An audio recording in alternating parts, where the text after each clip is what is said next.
That I am going to call the September meeting Open Space and Habitat Commission to order.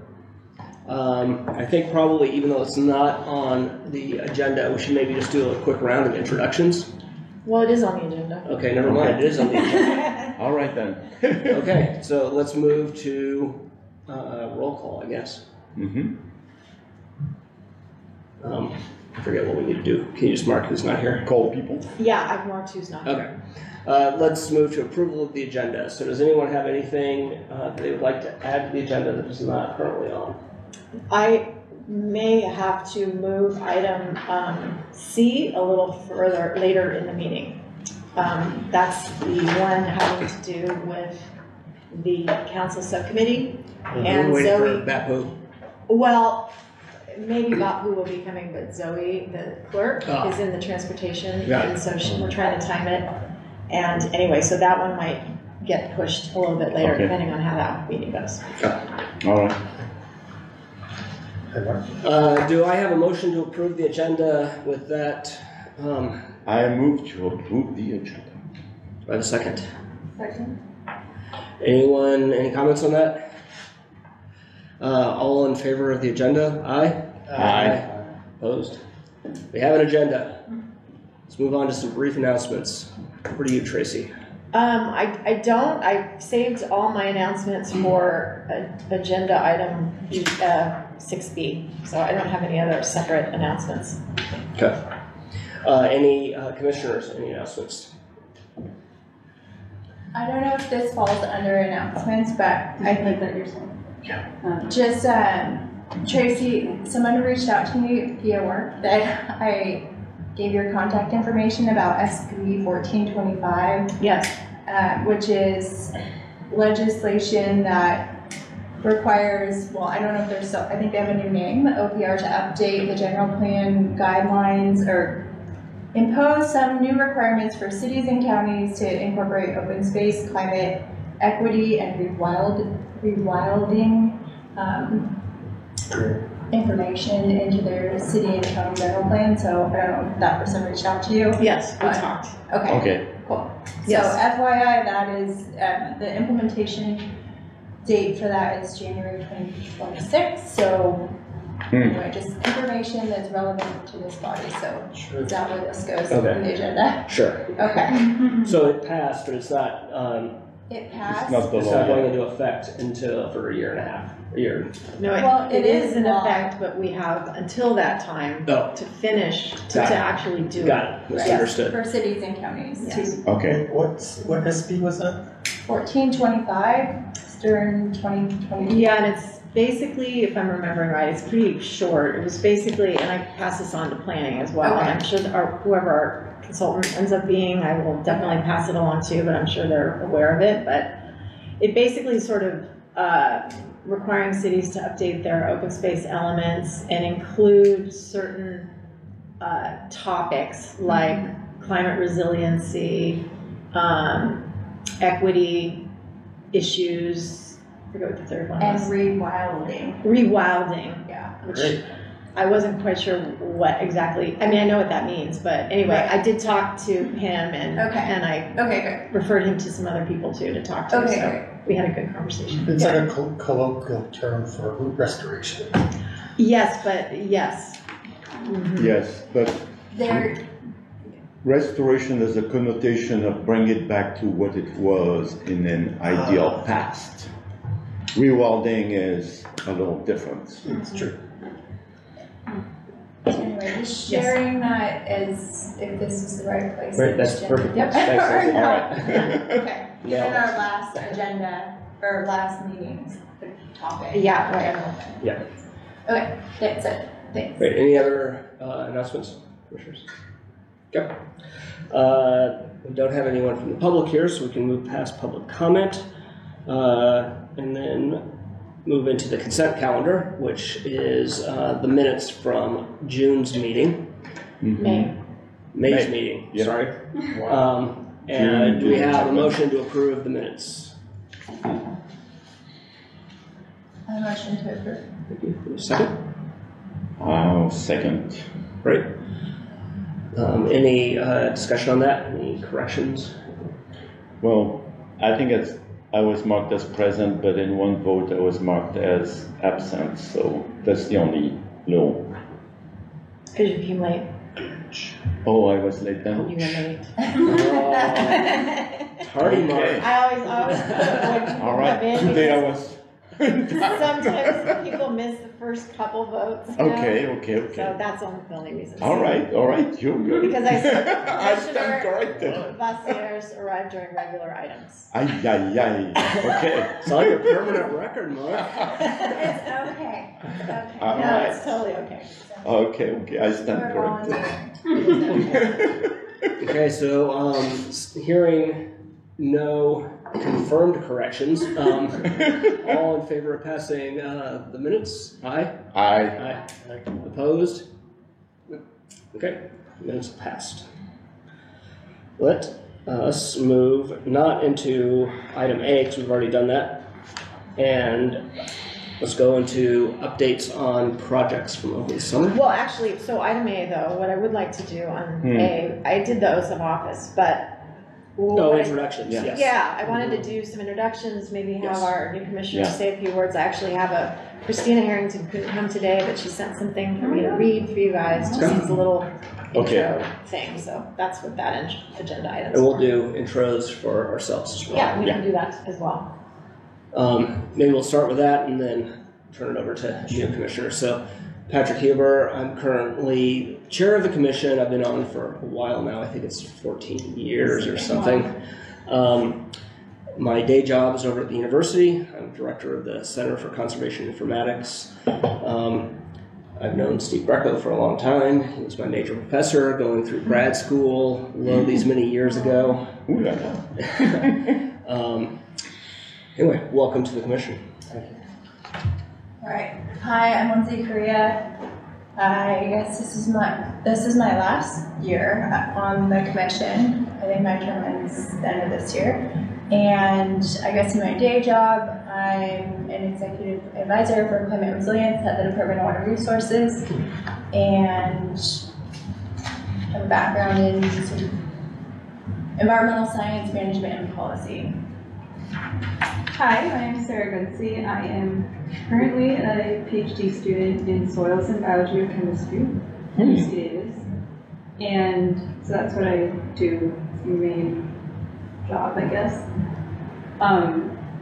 But I have always had an interest in environmental planning and land use, but decided not to pursue environmental planning as a career and went towards the research science side. So I'm very it's been very interesting and cool to be a part of this commission, to kind of be on the more civic volunteer side of community planning.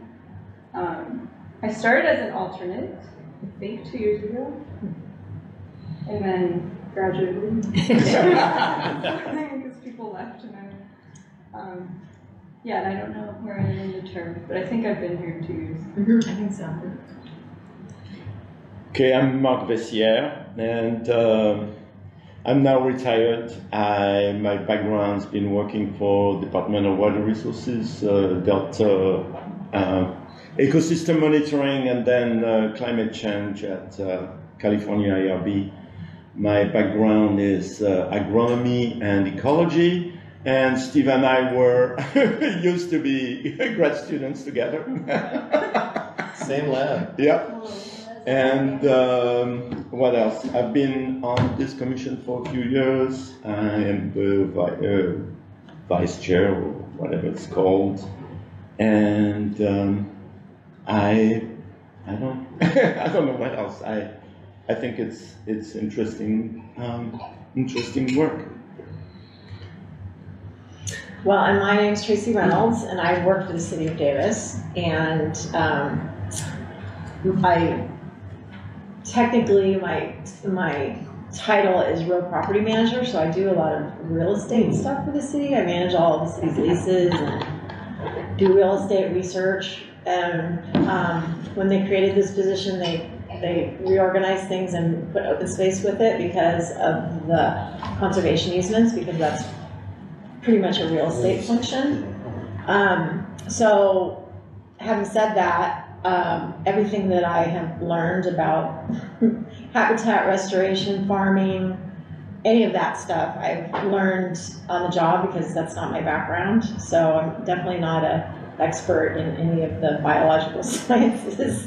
I know it just enough to, be dangerous. So She's learned a lot. She's a quick study. I've learned a lot. I have learned a lot. So, and also because it's interesting and it's, it's fun to learn. So, anyway, and I've been doing that. I came to Davis in 2015, so I'm almost here 10 years. And I did my undergrad here, so it was familiar to me when I came back.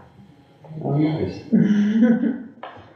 My name is Christopher Albert. I'm a new member here as an alternate. My day job is associate planner with Sacramento County. My background includes over 6 years of planning. Started off at Humboldt County, then went to Ventura County. That's actually my hometown. From there, worked private for a little bit, and now I'm here with Sacramento County. I did my undergrad at Cal Poly Humboldt in environmental science and management with emphasis of policy and planning. And I did my grad school, or my master's in public administration at Cal State Northridge. All right. Great. I'm Steve Greco. I'm a retired professor from UC Davis. I taught in the Human Ecology Department and the Landscape Architecture and Sustainable Environmental Design majors. I taught the Introductory Ecology, I jotted some things here, GIS, and Wetland Design. That was kind of my undergraduate teaching, and then I did a graduate course in Landscape Conservation, which looks at a much bigger picture. Also taught undergrads in a studio how to design linear parks, so greenways. And so this commission is very much up my alley. I think I'll stick to my schedule here. With research, I studied California riparian systems a lot.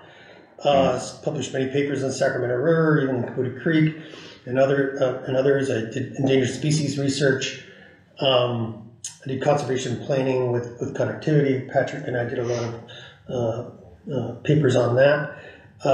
And restoration planning is my latest thing with fire ecology. And so coming back to what I was going to say, I've done a lot of local conservation. I kind of had my start, I cut my teeth in the early 90s, about 1989 is when it started. In 1990, I was a co-founder of Friends of the Greenway group who were promoting the Davis Greenway, which was a interconnected bike loop, basically trying to coordinate how green belts were constructed so they connected to each other. And that was 1990. And now we have an unbelievable city of interconnected greenways, which I feel really good about.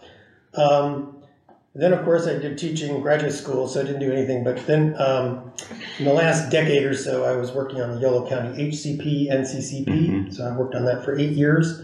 Got that through the finish line. Then worked on the Yolo County Local Conservation Plan, which was then combined with the RCIS. I don't know if you guys are familiar with RCIS, the Regional Conservation Investment Strategies. It's a new regional planning tool at the state level for advanced mitigation. And finally, I was a board member of Tuolumne for many years. So I have my toes into a lot of local conservation stuff, and this fits like a puzzle piece into my world. So I'm very happy and excited to be here. Thank you. Well, we're happy to have you. Thanks you two for joining. Yes, definitely. And just a quick, and I'm sure that you've gone over this with them already, but just a quick reminder of some of the things that we're here to do. One of the main reasons the commission exists is to help advise the city on what to do with Measure O funds. So everyone in the city is paying parcel tax that goes into the Measure O funds that we get, I don't know, $650,000 or something a year to go towards open space and habitat. So that's one of the major things we do. A second major thing is reviewing the open space elements, open space features of new proposed developments, of which there are a number kind of landing right now. So that's going to be hitting us kind of quickly, I think. And then there's a number of one-off things that come up. We never really know, but there will be a whole slew of kind of unanticipated topics that we're going to weigh in on. And then one major one that we're going to be facing over the next, say, 2 years is the update to the general plan. And so that is going to be a major focus of what we're doing. And it's going to be a major opportunity for us to have a lasting influence on what the city looks like over the coming 20 years and beyond. So that's exciting. It's going to be a lot of work, but it's kind of a once-in-a-generation opportunity to help shape the city. So look for that over the coming months. Great. And let me just read too what our other new commissioner, Christina Harrington. Oh, yes. She couldn't come tonight, so she sends her regrets, but she wrote up something that she asked me to read, so I will read it. Hi, fellow commission members and Davis residents. I'm Christina Harrington.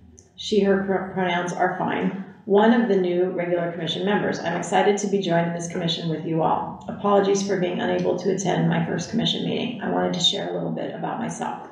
I've lived in Davis since 2021 and currently live in the Davis Manor neighborhood. I graduated from UC Davis in 2023 with a master's in environmental policy and management, specializing in sustainable agriculture and food systems.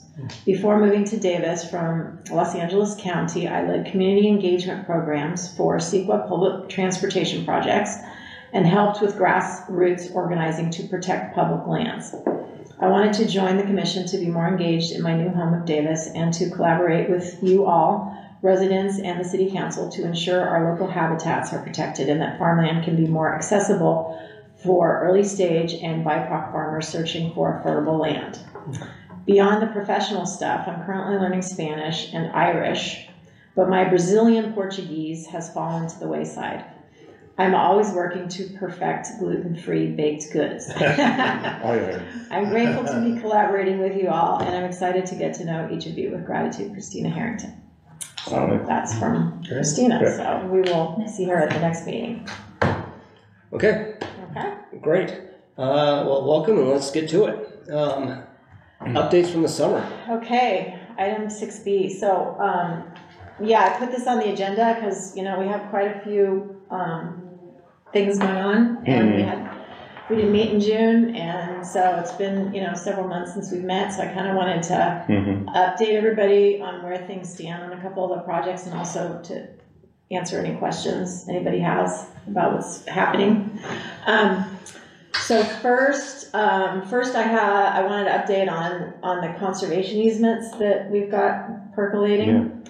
The first is the El Molino farm one, and did you know that one was, we got the grant. I checked in with the Solano Land Trust about that one, and the landowner is still trying to get approval for the tentative map, because as you know, they're trying to do that to get as high a price as possible on the easement. So they're still doing that, and then once that's done, then the land trust will order the appraisal. So, hey Tracy, do you mind showing the two of them where that is on the map? Yeah. Oh, sure. Yeah, I don't know if you guys had a chance. I sent them some stuff over the summer. Oh, you did? Okay. Maybe you guys. I It just was a lot of briefly stuff. looked through it. This one is. Is this the one by Grasslands? This one, no. This No. one is one we did last year, Oh, but it's not done. Yeah. We got a grant for it. It's not executed yet, but the owner is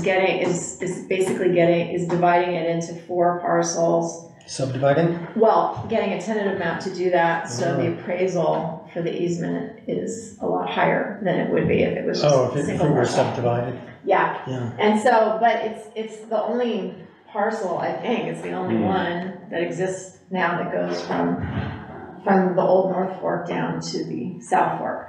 So it's basically, which one is it?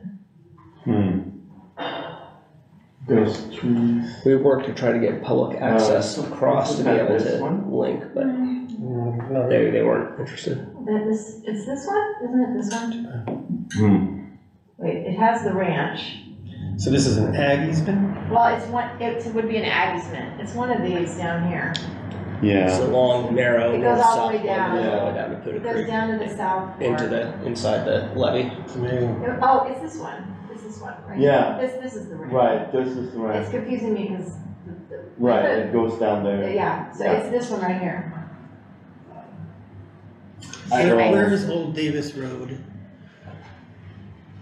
Further west. Right Over there, okay. Yeah. It's between Old Davis and Mace. So, yeah, you can only get there from going on this little The little, hammer That little lane. private road. Yeah, it's a little lane, yeah. hammer lane that goes along here. Yeah. And, it's 217 acres or something. Hmm. I didn't dive much into the general plan yet, but does the city of Davis have a goal for how many acres they're trying to achieve of ag easements? No, there's not really a goal, like in terms of like number of acres, no. Yeah. Not that I have ever heard. we're kind of constrained by the Measure of funds, each year. It's not very much fun. Well, but then we also Yeah. get easements from, like mitigation easements from Oh. all the development Yeah. projects, because they have to do at a minimum 2 to Right. 1, which, And we also use this And as then- matching funds for going after stuff. That's a Yeah, good idea. so usually we work with some, other parties to, Yeah. usually get a grant, because it really doesn't generate, it generates a good chunk of money, but not enough to buy a lot of No, acres. exactly. Right. So that's where Elmelino is, so it's still Okay, plodding so- along, they haven't even done the appraisal yet, Very- so it's slow very going. smart owners that. But is he maximize- agreeing to move forward with it? Because I felt like the last time we talked about this, he was still unsure. Well, the easement has been totally drafted. And I can't remember actually if I told you guys, but finally, it was quite laborious, but we finally got language in there about that it was as much as I could get, but it was basically he agrees to talk to us about a public access easement. There's 8 acres that are inside the levee. And I wanted that to be, I wanted us to be able to buy it, but we couldn't. Fee title. Yeah, but he has agreed to talk about giving us a public access easement through there. Okay, so he still has a little control. Sounds like he's in control. Yeah, right. Okay. Yeah, well, and public access was not really his thing. Yeah. So, which I get, I totally get it, but, so I think what he has agreed to is to, I don't know what number he has in his head, but, he's waiting to see what the appraised value is once he gets like the tentative map done. And, he's going through all of this, so I'm assuming that he sort of has a number in mind and he's trying to get to that number. So I suppose if the appraisal comes in and he's really disappointed by it, he might not do it. But he seems to be wanting to do it. But at the same time, he's balancing, he doesn't want to feel like his kids are getting gypped and, so he's Is he a balancing. farmer? No, Well, not really. is a retired surgeon, I think. Whose undergraduate was in agriculture, and he wants it to stay ag, but at the same time, he's thinking of his kids. So he's leasing this land to No, he bought it. No, he bought it, but he's got like a What is he farm doing with the operator. land? Is He's it- farming it. He's farming, okay. Yeah, but he's not. Not He himself. rents it to. He has like I don't know if he's renting it, but he has a person who does all the work for him, Oh, I see. the farm work. Got it. So would the idea be after, split into 4 parcels just to get easement for one of them and keeping the other? No, it would be an easement on all of them. Oh, so he's just doing. Well, it he's not to gonna, suffice that. he's just getting a tentative Okay. map to Yeah. show that it Because- can be divided, Okay. because then that And- will increase the value of the conservation And- easement for him. And my understanding also is that it is in Solano County. And in Solano County, they still can split agricultural land in large parcel where people can build a mansion and, have horses and other things. And that's something you see a few examples along there. I think that place is in Tupacolo. Yeah, that's all Solano County. Yeah. Yep. So he got that and he said, well, then I could sell it for, so much, so, No, totally. Yeah. So he's maximizing his return. He's a smart businessman. I'm just about to say, yeah, smart man. He's a smart businessman. Yeah. So, We'll so see anyway, what happens. hopefully, the appraised value will come in and, we did budget for that in the grant application. That was always the intent from the very beginning. So, I forget what it was that we put in the grant application, but it was, quite high compared to what we would normally put. It's a great property again. Yeah. The second one was Billy's Farm. That one is right here. Right north. This is the gill that we just did, and Billy's Farm is this one. Or is the organic No alfalfa? trees. Yeah, no trees. It has the barn that's up on that kind of constructed little hill. Right. It looks like a alfalfa field. It's like an organic alfalfa field. It's a very dirty alfalfa. Is it? Mostly weeds, but Anyway, so I don't really have much to. That's that turn when you come off. Okay, yeah, I know what that is. Yeah. if you go Which 30, parcel is it? right? Well, the one we're talking Just about right north of now is the- this one.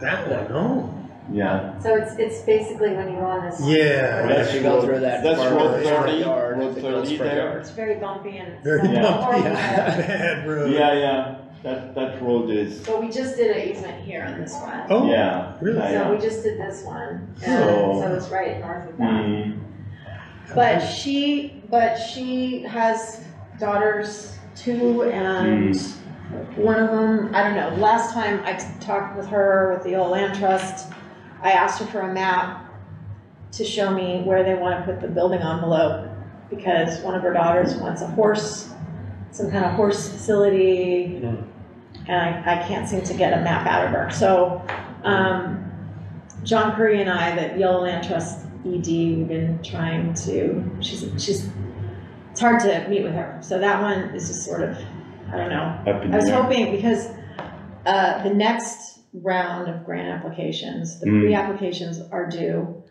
I don't know why they did it this way, because it's really awful, but they're all due at the end of January. So it's kind of bad timing to have them due at that time. But so it's highly doubtful that Billy's Farm is going to be ready for this round. I thought she would be ready for this round, but she's not. I still haven't gotten a map out of her. So, and then the other two I won't talk about because they're already on the agenda. Then I want to talk with all of you, the Beauchamps one and the Deer Capital one. So we'll talk about those later in the agenda. Acquisitions, the Pashol parcel, this map always bums me out. I know. It doesn't get No, down to it's the not creek. there, but Yeah. I could call up, a map.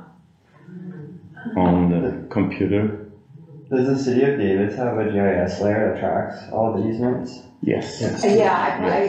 Yeah, that was one of my projects that I finally was able to do. And we have an interactive map, and I added all, Do we have a GIS person? yes, What's their name? Matt Wolf. Oh, And he helped me create this, you can play around with it, it's interactive, it's an interactive, it has all the easements, it has all what we own in fee title. Yeah. It even has, not just ours, it has the counties and Woodland, So it's a pretty good, decent map. So the one I'm talking about right now, Beauchamp, what am I talking about? Pashol. Pashol. So this one would not be an easement, it would be a fee title purchase. So this is South Fork Reserve that we own now. Get rid of the thing, yeah. All right. And so we own this now, this is city South Fork Reserve. And then we also actually own these 3 parcels here. These are farmland parcels, but they also, abut the creek. And so this piece right here we don't own, and it's in between our 2 parcels, and we wanted to buy it for years. And never, could agree on a price. Still aren't agreeing on a price, but But he's got for sale 800 acres, which is this entire thing, Oh, wow. which of course we don't want that, but this interior to the levees is 250 acres. If you go up, just go back over to the property. Which Back- property? Back over, how do I describe it? I'm just going. South Fork? This one right here. That, Here? that Yeah. is an orchard. Yep. Yes, It's an orchard inside the it's levee. walnuts. Yeah, it's all Yeah. walnuts. That's one of the reasons it's having a hard time selling it, is because Yeah. the entire 800 acres is walnuts and walnuts. But the most critical piece is that middle swath, Yeah. which is kind of an 80-acre island of nothing, of weeds, that could be reconnected as floodplain in the creek and be just a fantastic riparian Completely. forest. And, land. over time, we could take out the trees, take out the walnuts. Yeah, oh, Yeah. definitely. Yeah, but My last PhD student has drone mapped that entire property. Oh, We have 6-inch pixels. wow. Hmm. Oh, wow, really? okay. Every Wow. little detail of that place Well, if we is ever right. buy it, that would be nice to have. So anyway, the update, we've been talking to this guy. It's been on the market for practically, a year. And he had it too high. It was offered extremely high, and he wanted one person to buy all 800 acres. Anyway, long story short, nobody has, and also the walnut prices have not been great. And so last harvest, he lowered the price, but still not enough. And I'm working with John Brennan. Do anybody know John Brennan? He's a broker. He's a land broker, but he specializes in ag lands. And he's been talking to their broker, and anyway, the price is still not low enough. But again, now we'll have another guidepost, because here we are in harvest season again, and so we'll see where it is. So, he, may be amenable to just, we did all the lot line adjustments and whatnot, that he would just give us this piece. Because this piece is actually pretty valuable as a residential, potentially rural residential. Then he'd just be stuck with this down here. How many parcels make up his 850? 3. And are the ones that we want actually No. divided? There'd have to be lot line adjustments done. Oh, man. Yeah. Yeah, this one comes down, they're all squares, there's squares. Yeah. Squares and rectangles. Yep. So, this is a square here, and then this is a rectangle here, and it goes down here, so, it doesn't have any. So I'm wondering if there are organizations out there, if there aren't, there should be, that offer financing for conservation projects to front the money until you can take the part out that you want and then flip the rest of it. Sounds like Nature Conservancy. It kind of sounds like Nature Conservancy. Anyway, as a way of grabbing it while we can. I mean, not at the price he wants now, but if it comes down, but if he still insists on selling 800 acres, if there's a way to grab it temporarily, do the lot line adjustment, and then resell. Yeah, I mean, well, if the price came down, I don't know, I'd have to calculate it out. We might still be able to do it without, Oh, really? if the price came down. It would have, yeah. Okay. To what? We're sitting on enough open space funds right now, maybe to buy the full thing. Yeah, we could. But yes, so I mean that is a possibility. It's not my first choice, but at least it locks the thing up. And Agreed. I mean, I agreed, and I talked to the broker about that as well. But still, the price he still has the whole 800 at is still not correct. And even compared to other commercial property price, is that his assessment, or it's his just assessment about the walnut market. Where it's all about the yield of the walnut and what pricing the walnuts are going to get, right? And he thinks it's all about what people think, right, in the future. Right. Well, I think it's going to be here. No, it's not. And so now we have 2 harvests now to show where things are kind of going, whereas before we only had 1 harvest. So. So I mean, John, I know, I don't want to. What is his price? Do you right now. ballpark? Well, it started, I forget, but it started at like 40-something thousand an acre, 42,000 an acre. Even this in between the levies. And then, I think he's come down to mid-30s.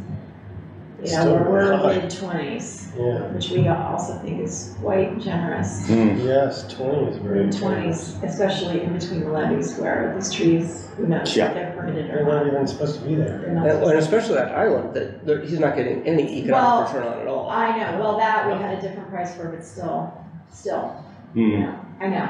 So, For these lands that you're seeking, were they identified in some plan, or are you guys, or for any of them, like, yeah, that are coming in, so like you guys have already like, looked at all these things, like, alright, these are the specific parcels we would, you know, try to. well, so we did, well, you'll see, well, later in the agenda, when we do the little intro to those two other easements, you'll see, you know, if you guys decide, then I do an actual preliminary acquisition report. I did one for this one already. Okay.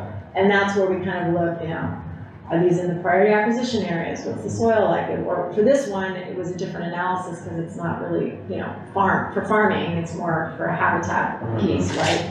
So it's kind of a different, look at it in a different way, like, yeah, does it fit within, you know, what our goals are, you know, where we want to, you know, our priority acquisition areas, basically.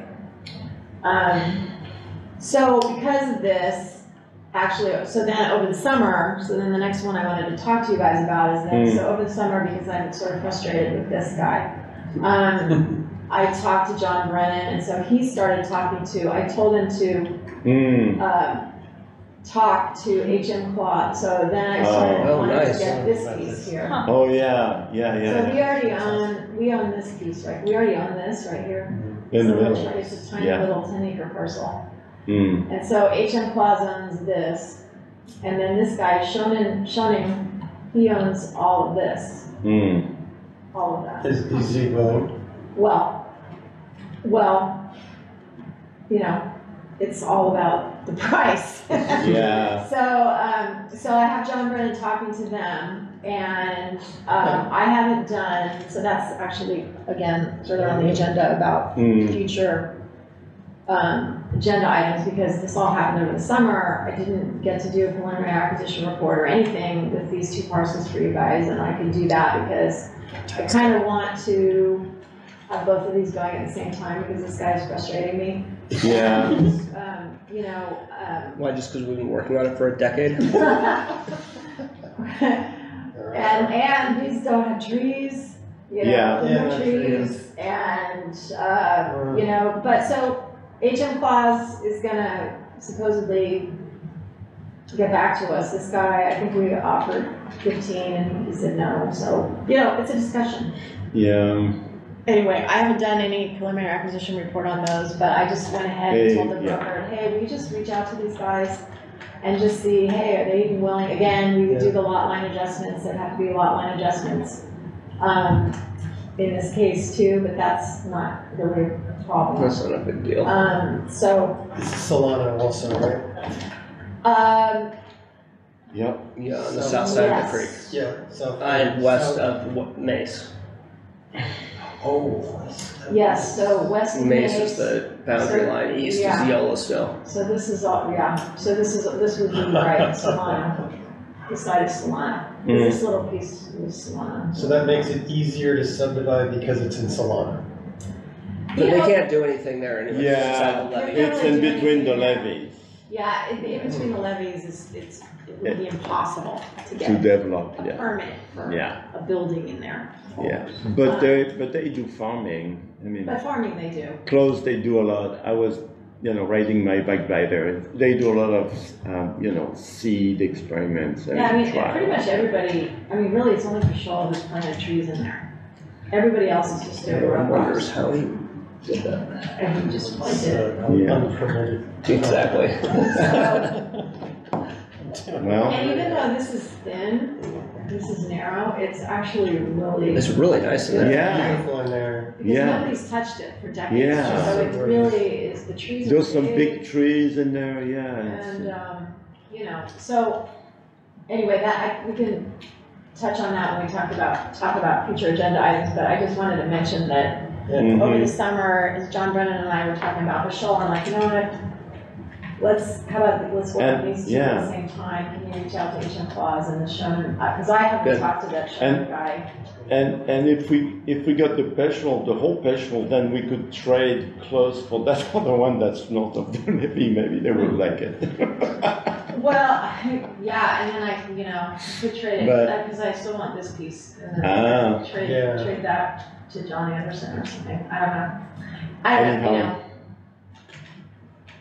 Because then we'd get, because it'd be nice to get this north. Yeah. So, anyhow, so that's been going on. So, Great stuff. Moving on to habitat restoration, the UCD wetlands project, which most of us know about.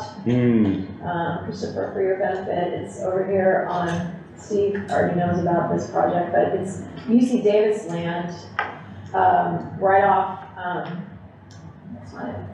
Where am I? Okay. It's right there. Here's Old Davis Road right here. Yeah. So it's this parcel right here.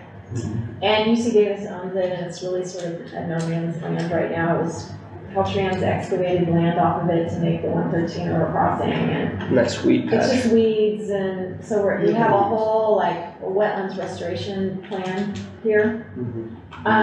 And so when we talked last, we had the community. I think the last thing we kind of all did was we had some community meetings, and we had the one over at UC Davis in the spring before the students left, right? And so, so then the consultant, ICF, took all the comments and also worked with, they had kind of like a landscape designer that they had a sub, and they kind of worked together to come up with a new, trying to amalgamate all those comments, because there were 3 different scenarios and kind of mush them into one. So they did that. Then Andrew Folks from UC Davis and I met with ICF on kind of their first go at that, because there were some things about it I didn't like. They had a big switchback and stuff that I really didn't want. And so now they've redone it again, and just incorporated those comments. And so now hopefully it's sort of a final design, and I said that I would bring it back to you guys again. Cool. Not so much for major comments, because we've had a lot of comments, but as to look at it, if you see any major red flags, or if you really see some issues, of course we'll change it, but to kind of give you one more look at it. So that could potentially happen at the next meeting in October. So because I just got an email yesterday or last week or something where he's gotten the final design down. So that means then, UC Davis's piece will start up more in earnest. Well, they'll start doing the CEQA and the permitting, right? Because they couldn't really do that until we had a project. So anyway, that's where that stands. And you want to say a little bit about the university city split in the project? Who's doing what? And what the partnership looks like? Well, sure. I mean, just briefly, because I don't want to take up too much time, but just trying to it's a partnership. Steve, and where things are now is that the city has contributed like $500,000 about to hire the habitat restoration designer and do the design and the construction drawings for the project, and kind of be responsible for organizing the community meetings. That's kind of the city's role. And then UC Davis's contribution is, of course, they're contributing the land. They've agreed to, once this is done, because Measure O dollars are involved, that they'll give us a perpetual public access easement, because otherwise, why would we do this? And then also, because it's their land and they have staff to do this, they're going to handle the CEQA process. Nice. And the permitting with the Central Valley Flood Board, because it's in between the levees. And that's kind of the breakdown of and roles. Future maintenance too, right? Well, yeah, I mean, we don't have anything in writing about that. Okay. I mean, Andrew and I have talked about it. because one of the big features is the pedestrian bridge, and I've not talked about this at all with the city council, but I, in my mind, was thinking, well, you know, maybe there could be a little measure of set aside for that. You know, the city would be responsible for the pedestrian bridge because UC Davis doesn't really want to be responsible for that, but they would do all the habitat maintenance. Right, and that's a big deal. Huge. Yeah. No, they would do all of that. So we wouldn't really have any land management responsibilities. And then as far as the earth moving, I believe we're going after state funding or something to do and the then actual construction. Right, so for the actual construction, we're hoping to go for a grant and get help. WCB? Probably WCB, yes, to get a grant to construct it. Of course, we'll have matching funds, and that's where the measure will that'll come be in. attractive. Yeah.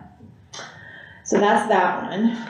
And then on the signage projects, we've had a couple of signage projects that we wanted to do because some of the feedback we got on our last survey was like people didn't know when they were in an open space that it was even an open space, or they didn't really know there was an open space program. And so, you know, some of the open space areas don't really have good site signage, and, you know, I have one interpretive panel that kind of shows a map of everything, but I kind of want to replicate that around, you know. So I have a recommendation for you.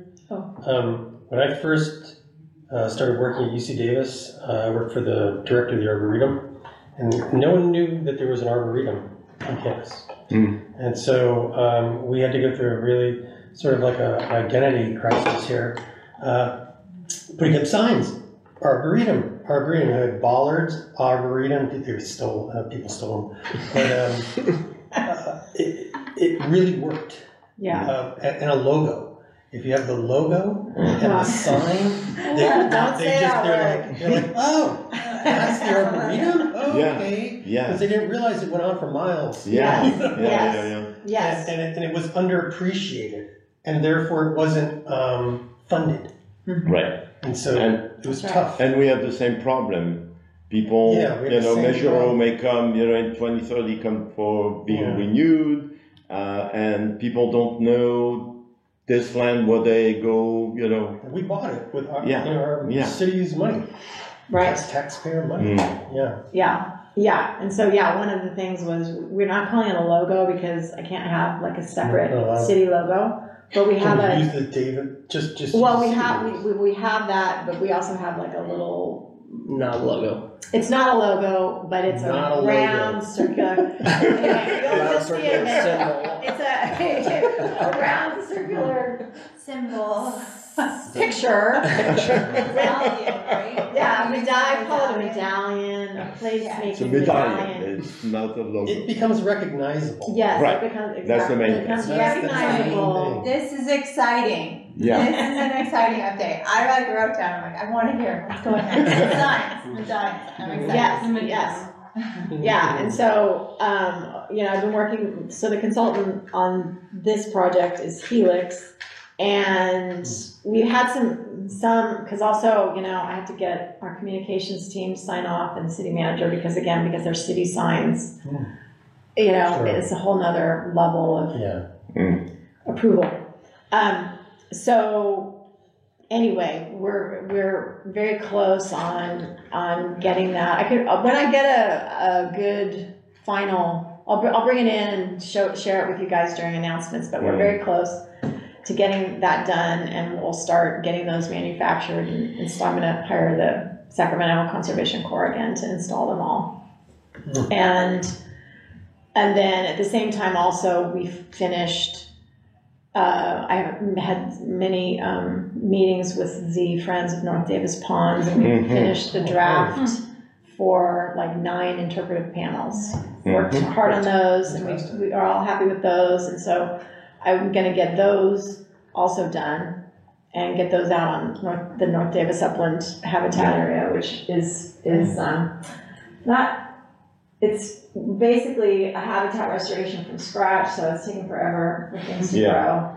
But it's these 3 acres. The F Street thing? Yeah, F and Anderson is this little, it's this piece here. Yep. But we have some really cool, you know, Stuff's coming in. panels. Stuff is coming in. It's taking a long time, but I think the panels will add a lot, and they really helped give me a lot of cool, you know, information and data. And anyway, you know, we've got a good, I think, set of panels that we can put in there.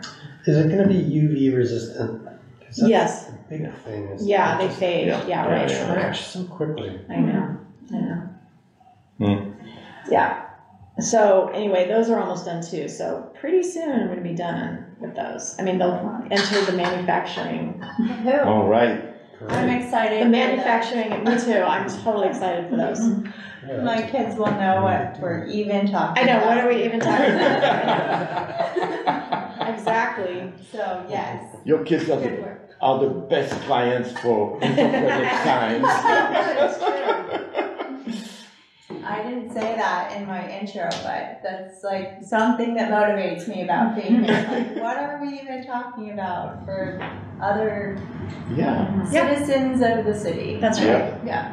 That's right. And also the one, in addition to the site signs, you know, to make a place in the medallion, for South Fork Reserve, a couple years ago, we did these interpretive panels, and one of the interpretive panels has a map of,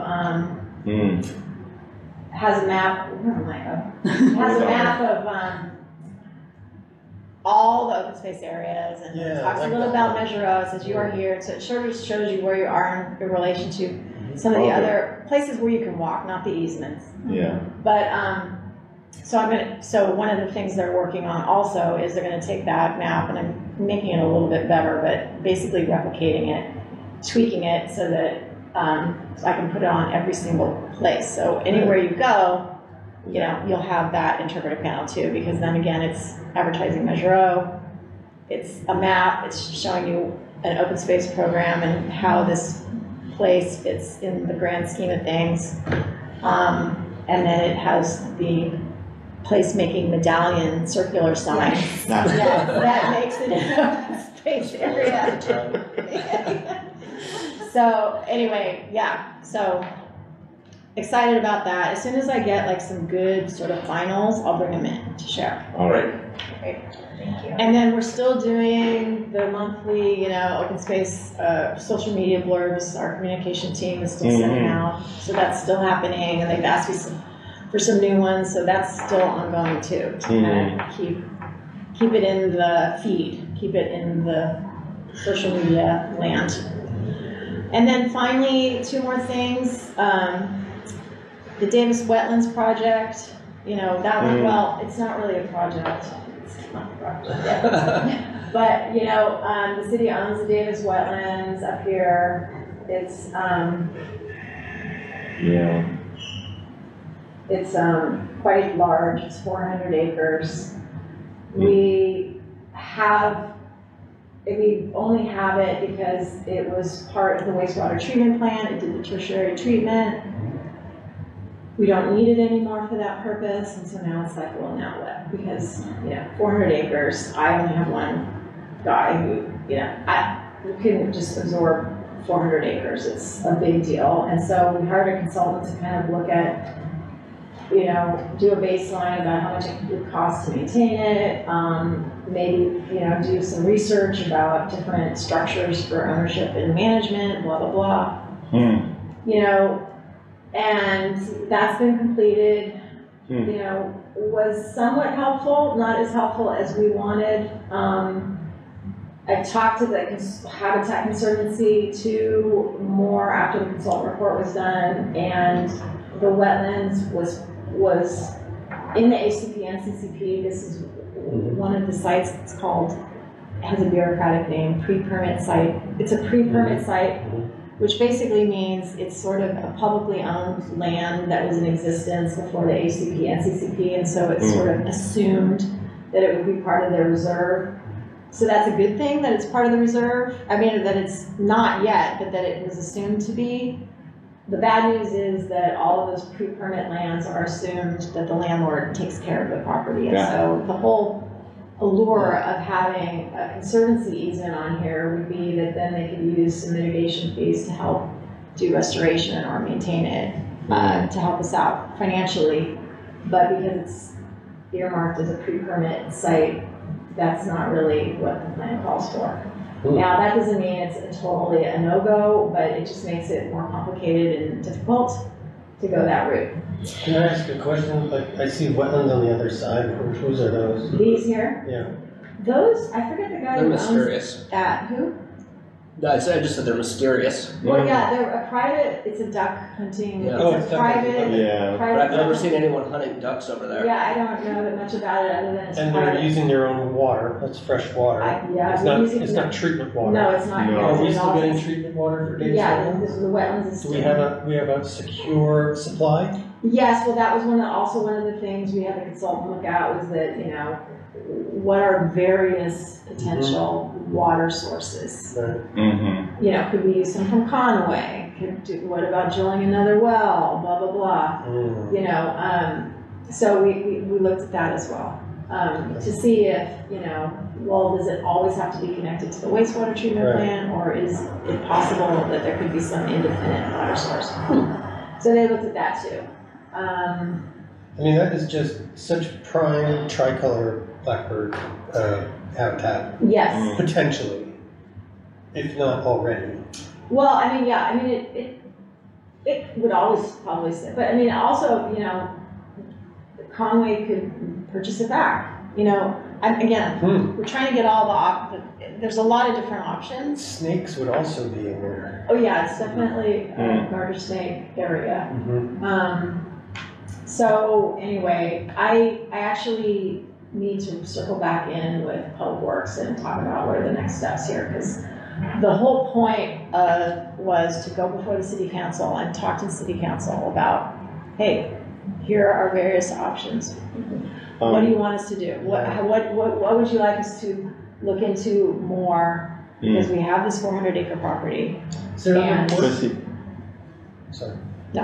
one question is, what's the status of public access now and Well, it's future? still the same. Well, it will always, because, there's the purchase, we bought it from Conway, and the purchase and sale agreement, because they do hunting over here, Mhm. Oh. the purchase and sale agreement says that there's a certain, it's hunting season, so I don't know, what is that, February it is. There's a 4-month period where no public access is allowed. Except on Sundays or something. I forget, it's like one day a week or something like that. But it was in the purchase and sale agreement, and that would continue. Whatever that is, would continue, because they are gonna, it's like a deed restriction. Yeah, the city of Arcata, they did something really unique where they also have huge wetlands connected to their wastewater treatment, but they converted, not necessarily converted, but they made it to where it's public recreation, so they have a lot of nice trails. And when you go there, you see a lot of river otters and stuff like that, and a lot of birds. So people with bird watching there, so it's its own conservation, but as well as public recreation at the same time. Yeah, exactly. It would be wonderful to, because right now, it's been managed as a public works facility for a long time. Yeah. So, it wasn't really, it could be so much better in terms of the public access and the trails and the overlooks and all of that. But that costs money That costs money. and maintenance. Yeah. Apparently beavers are the big problem there. Really? I didn't Yeah. know we had neighbors. Because Helix now, because we're actually paying Helix to maintain the wetlands now, because our public works group doesn't do it anymore. And they were telling me about how they spend most of their time clearing out, because the wetland, it still has all the infrastructure of, moving water from this area to this area, and there's all these little culverts, and those all get blocked up by their dams, so they're constantly clearing out. I was like, really? So I guess that's a big, big problem. So that's what's going on there.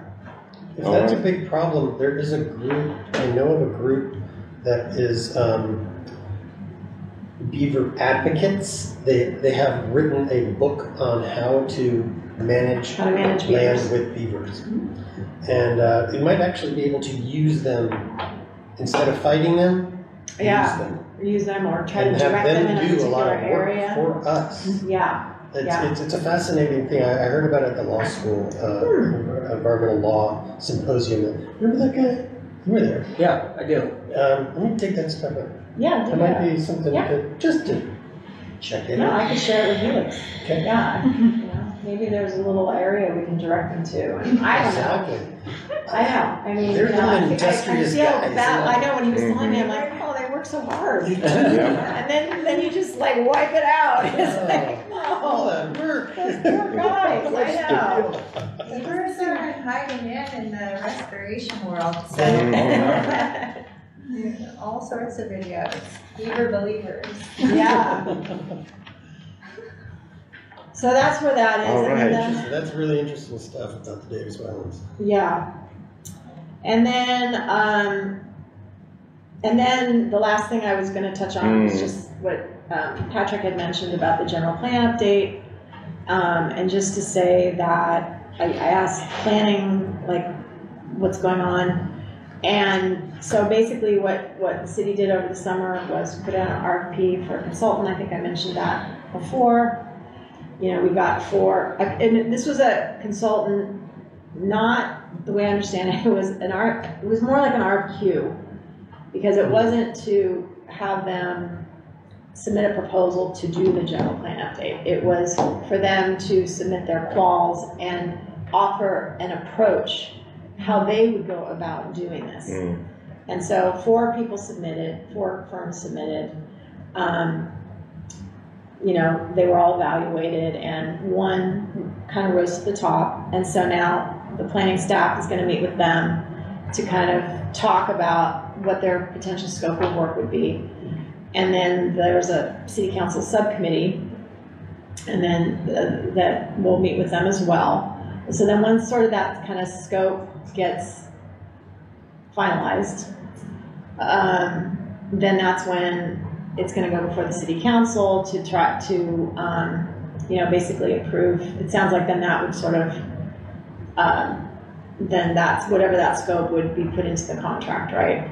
And I guess then in that staff report that planning writes at that time, or the city council subcommittee writes at that time, what I was told was that that will then have more information about how that scope and how, what the consultants work, how it's going to interface with all the commissions that are working on the different elements, and how those bodies are going to work together, and what's sort of going to be expected of the commissions.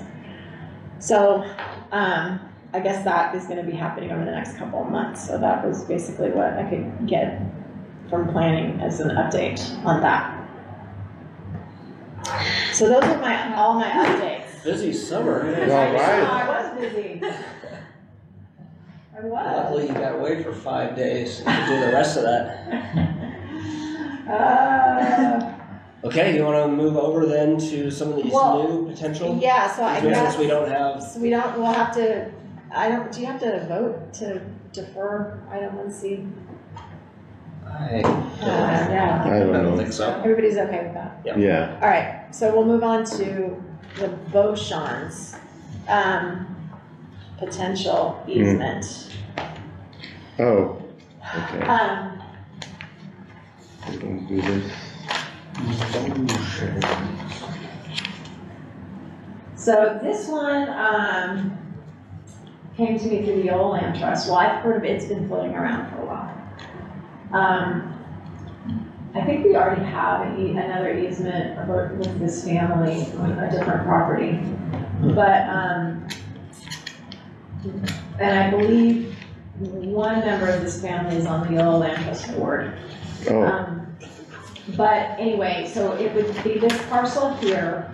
Because they've been talking with John Curry at the Yellow Land Trust,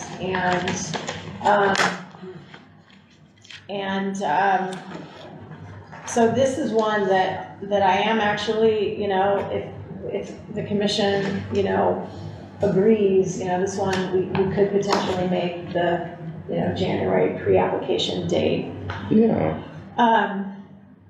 So it's 80 acres. you can see that, you know, just a teeny sliver of it. Mm-hmm. But, you know, it's still part is on this dry slough. And so we do have, you know, if you look on the easement maps, Yeah. you know that we have, you know, easements all along Right to the that north, dry yeah. slough there. Yeah, well, And this little triangle one here, this is the McIsaac easement, and that one does have, like I said in the staff report, there's a provision in that easement, you know, that doesn't allow unlimited public access, but it allows, you know, a set number of docent-led tours if we ever wanted to take advantage of that. If, you know, we had, if we ever wanted to, you know, work with somebody to do tours along dry slough, you know, we have that option in the easement. And so, you know, I told John Curry that, you know, he's talking to the Beauchamps. I said, well, you know, we would probably want that here as well because they do have a little piece, you know, albeit small, but they do have a little piece, and it'd be good if that was all connected up. Is that just a blow up on the right? This is just a Yeah. Okay, I was trying to figure that out. well, yeah, I should have made this arrow bigger, but yeah, this is just a blow up. So you can see it's not trees. There's no trees, and you can see where this, and actually this doesn't show it, but in reality, there's actually a little second parcel that's right here. So this would be excluded from the easement. This is a whole separate little Because one. the It building. can right here. Mm. So just a little piece right there would be out. And so, you know, the building envelope and everything would be in here, obviously, and then the rest of it would be, you know, the ag use.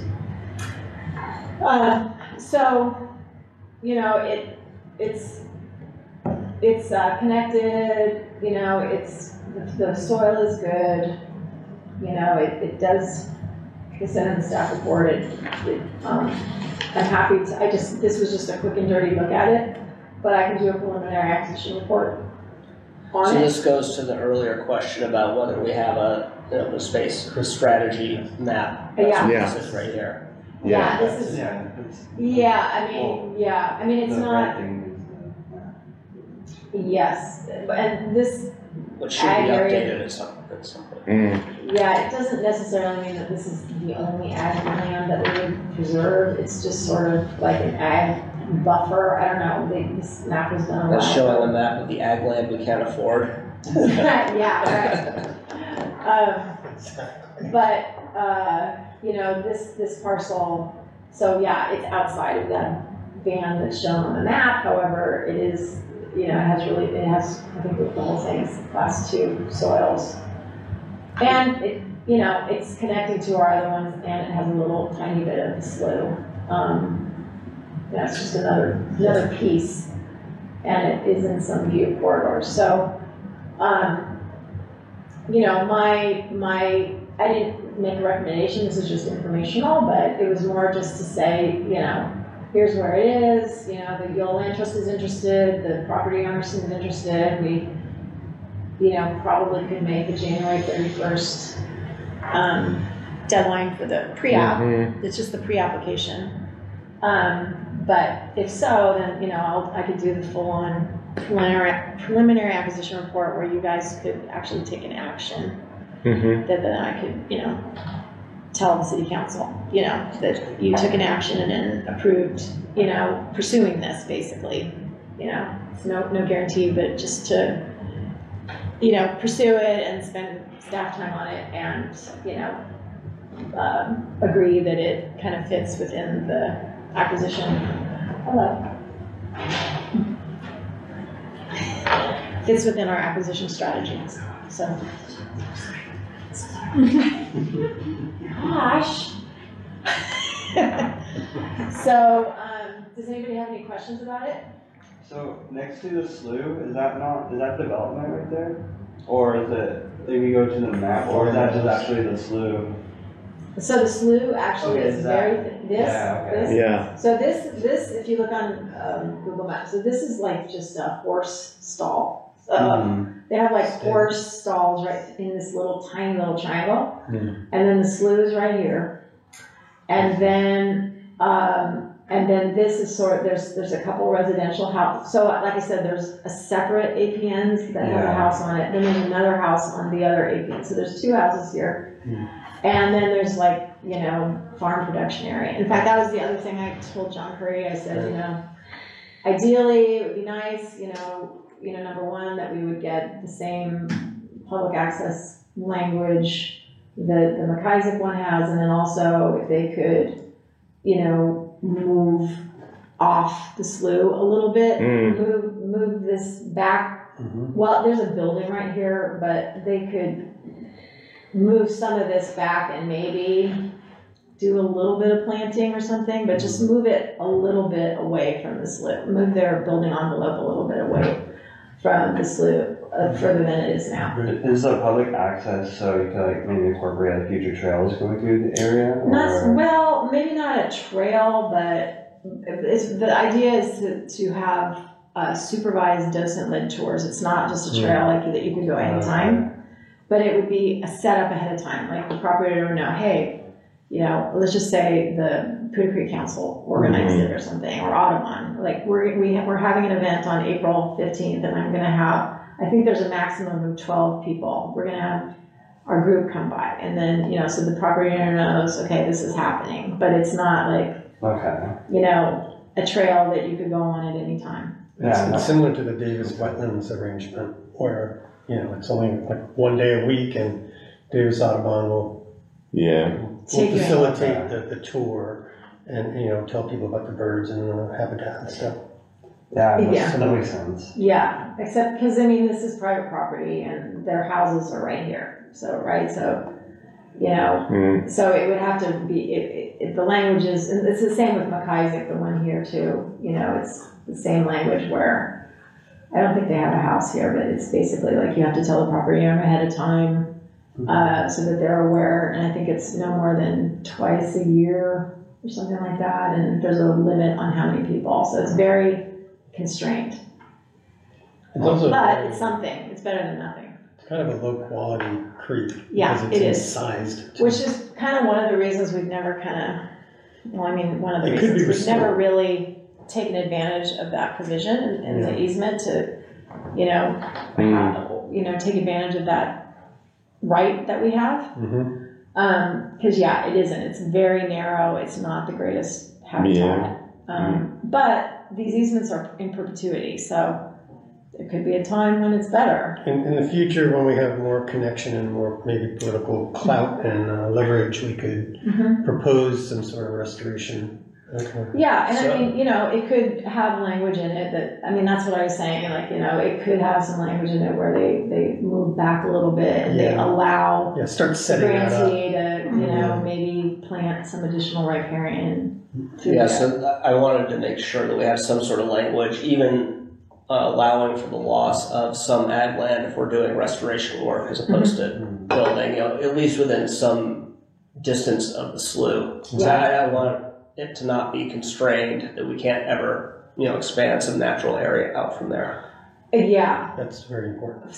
Probably, I said the same thing in turn. I don't know how much that'll be a negotiation. Yeah. More than what's there now, for sure, because right now, It's if you look on Google Maps, it's just, it goes right against the edge. slough, the building I was looking. Yeah, well, I know, there's not much I can do about that on building. the zoom out, it's like right against. Well, it shouldn't make any difference to the landowners. I'm not saying anything has to happen. It's just not precluding a different owner in the future from being able to do something there. Yeah. It's even possible they could even, sort of move the road out just a little, and, this whole little area here. That's a great This little idea. area could just be improved a little bit, just have even a buffer. As a buffer, because right That's now a there's great way to no put it. buffer. Buffer. Yeah, there's no Look buffer at now. that. Are most of these sites that we're looking at or that you've been seeking, are they under the Williamson ag contract? Some of them are, I'm trying to remember if this one is or not. I don't recall. So that's one of the things I look at when I do the full-on preliminary acquisition report. Although sometimes I don't know because I don't have a title report. This one I think I do have a title report, and I think it has a Williamson Act contract on it, but I'm not 100% sure. I guess I'm just like thinking ahead, yeah, so like the city owns it, right? It's like maybe something you would want to be pursued depending on what the restrictions are, just because it like lowers your taxes every year and stuff like that. So it's less Well, money. we wouldn't buy this, we're just buying the easement, Just just a conservation that's easement. right. Yeah. That's why So I this know one, which we're not like Yeah. those other ones we were talking on Southport. Okay. Yeah, Those yeah, were- We would be buying them outright. Totally. Okay. This piece, we're not buying. And We're that just would buying be- a conservation easement. And that would be an agricultural easement, right? Yes, and this would be an agricultural easement as opposed to a habitat easement, although there would be, again, some provisions within the ag easement for this habitat area, right? Mhm. Some of our ag easements have that. A lot of them do, actually, along the slough. And we want to get that buffer expansion language in there. Yeah, Exactly. right. So, but basically for tonight, you just have to decide whether you want to see a full preliminary acquisition report or not. This was meant to be sort of just your intro. Mm-hmm. Do we vote on And that? then, yeah, I'd like you to take an action on that. Do we have more discussion on that? Are there any Oh, other questions about it? Thoughts, other commissioners?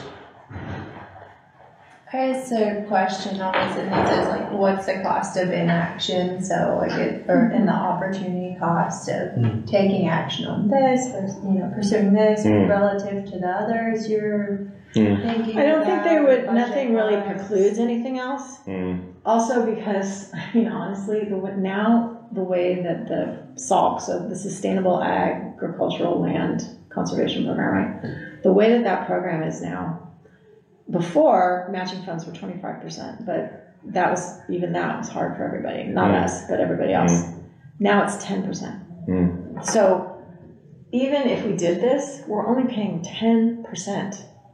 So it's really like hardly anything. So We're sitting on a pretty good amount of Metro L money right now. I mean, it's hardly anything. I mean, it's practically like the interest that we earn, every year on the Measure O fund, right? I mean, so Then it's we're a hardly no-brainer. giving up anything to do this because, again, the state's only requiring us to contribute 10%. They spend 90%. And it's not a grant takes huge 90. parcel. It's only 80 acres. And it's a tenant to another one that's already in an easement. Yeah. I think those, So it doesn't affect any of the other projects that I talked about at all because the monetary amount would be very small. Yeah, and I guess not always negative costs, but like benefits as well, right? Towards like your point about the number of Measure of funds, like trying to reach a target of. I think to your question earlier, Christopher, about like, is there like these priorities, but how do they fit into the larger portfolio of what the commission and city are trying to achieve with the program? So if you're like, this is really helpful to be like, this is a really high return on investment for this this item for our overall portfolio. So Right. Context, thanks. Yeah. Just for a little bit more understanding on easements, are they priced per acre? So like with the site itself, because it's such a small portion, right? So is that why it's not costing so much? Because you're paying like per acre of the easement, or is We're it? paying for an easement for the full parcel. Oh, so it's whatever the Whole site thing. so it's the whole 80 Yeah. acres. All 80 acres. Oh, okay. The easement would be on all 80 acres, and the appraiser basically appraises it as if it didn't have the easement on it. What is it worth? It has ag zoning, right? It's what is it worth, just as it is, right? Yeah. Then they appraise it as if it had the easement on it, and then we pay the difference. We pay them the difference because that's what they're giving up. They're giving up to put the easement on. They're giving up a certain amount of value, and so that's what we compensate them for. Okay. But it's on the entire parcel. Okay, and then the easement essentially would just keep it ag, right? Right. So it basically what we're buying is their right to develop. Yeah. We're taking that away from them, and there's a price of that. That's the difference. And the price of that they're right. So they can never subdivide it for how it always has to be ag. Yeah, I mean, I guess that raises like other questions too. Because like, okay, well, if it is on a Williamson Act contract, then they pretty much can't develop as it is until the contract expires. Well, they can. You can get rid of a Williamson Act contract. I thought it was. No, you can't. Oh, really? No, those you are can- temporary, yeah. They're just for tax purposes. Yeah, I thought they were like 5-10 year terms. Well, but you can always get out of it. You can always, you can choose to not get the tax benefit. You get the tax, the only reason to have it is to get the tax benefit. No, right? totally. It's So you can choose to not have the tax benefit, and get it removed from your property. Okay. So, Just by yeah, not claiming it? yeah, well, but there's a process I think you have to go to, Mm. to get the You go back contract to the removed. commission. All right. But even so, it's temporary. But you anyway. can, it's not like a conservation easement, that's really more permanent. Okay. Because, That helps. Yeah, because those easements, they're, in perpetuity. Yeah. I mean, I suppose, you know, if a calamity total, you No, know, I I know. mean, it's possible, but it's very hard to remove a conservation easement. Okay. So, not so hard to remove a Williamson agriculture. Is there anything else from your end? No, I think Okay. you might as well Ready to move to a learn more vote? about it. Somebody wanna make a motion? Motion, okay. But basically, it's whether you want me to, Yes, what I'm asking is if you want me to prepare a full preliminary acquisition Okay. report on this property. for you I make a further- motion that we would like to see a full report On the acquisition. Beauchamp's property. Yeah, on Beauchamp's property. Okay. we have a second on that? I'll second that. Thank you. Any further discussion? All in favor of pursuing the report, say aye. Aye. Opposed, nay? All right. Good. Okay. Well, good timing, All right. both of you, because Well, we just finished that one. Bring up our easement items and hear about agenda items. So I did, for the purpose of this discussion, I I have did make copies of this in case anybody wants. Right, I got one. I have my own. Okay. Did you want one? If anybody wants one.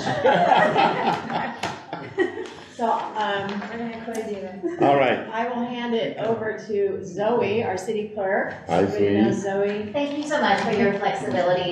We had to go from one commission to another commission, so your flexibility is really appreciated. Tonight, I'm here just to present a concept, a proposal from the Council Subcommittee on Commissions, and it's captured in the flow chart that you have in front of you. But the idea is we want to talk about how items get put on the commission agenda. So when we did the rounds a couple months back, when we were talking about commission restructuring, we heard a lot from commissions and staff and council to try and get at some certainty, to try and get at a process where it's transparent and people know where things are in the pipeline, things know how the approval comes about, and to make sure that we're in sync with the resources that are available, the council priorities, and the commission's interest on something. So we're trying to align a bunch of things that we heard, some concerns that we have, and some needs that we have into a proposal. So what you have is an idea that the council subcommittee has. It's going to all of the commissions in September. We're going to take the feedback from all of the commissions, and then it's going to go back to the council subcommittee. They're going to chew on it in October, and hopefully they would go to council sometime in November-ish. With a proposed process. So right now, if you're looking at the flow chart, if you're looking at A and B, A is how council assigns something to a commission. It's really the council as a whole, or if there's a council subcommittee on a particular topic, if they have a task that they want you to do or a topic that you want to explore, they can just ask outright. And that's the current process right now. Item B is also the current process. So a lot of this is routine stuff. We have a lot of our regulations that require an annual report. The annual report comes to the commission that has the general topic under their jurisdiction. If we're doing some type of draft work product, so if we have a new policy that we're trying to create and it happens to be within open space, then this is the natural funnel that will have that review for that policy. And then the last one is when we're doing some kind of community outreach on something. This happens more in some commissions than others, but even this commission in particular has done a lot of those forums, like when you're doing your measure of strategic plan, you've done a lot of those forums for us. So it's kind of like a slightly different animal than just a routine policy review, but it's more of the communicating with the community, trying to understand what are your interests on something, what are your priorities on something, and then digesting that information into a recommendation for council. So that's kind of existing now. For the item C, this is for commission initiated requests. And so this is the proposal right now, is that there would be a concept that's approved at a regular meeting. So it would be a topic on your agenda, and your whole commission would say, we want to do whatever it is, right? We want to look at a policy that's brand new to the city. We want to, encourage whatever this new project. And so you come up with it, your commission would say, this is our proposal.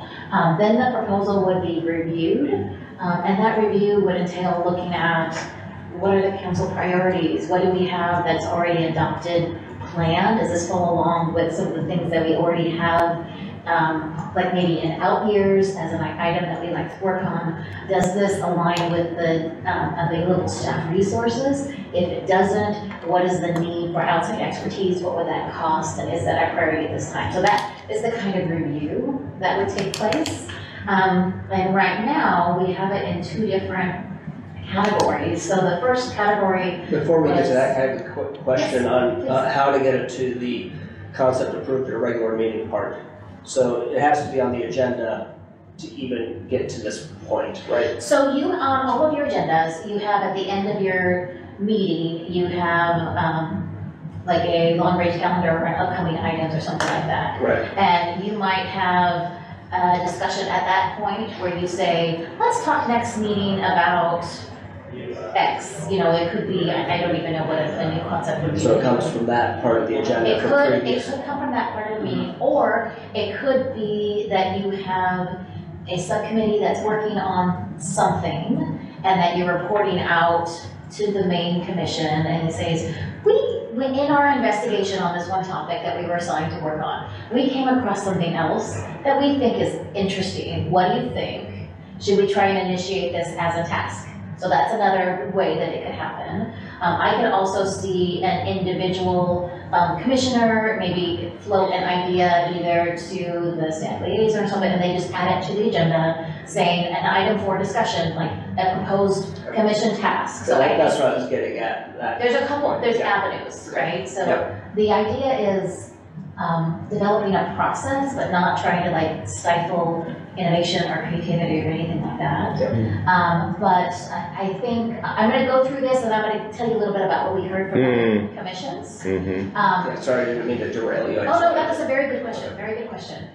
So after the review takes place, there's kind of the yes, this is aligned with exactly what we want to do anyways.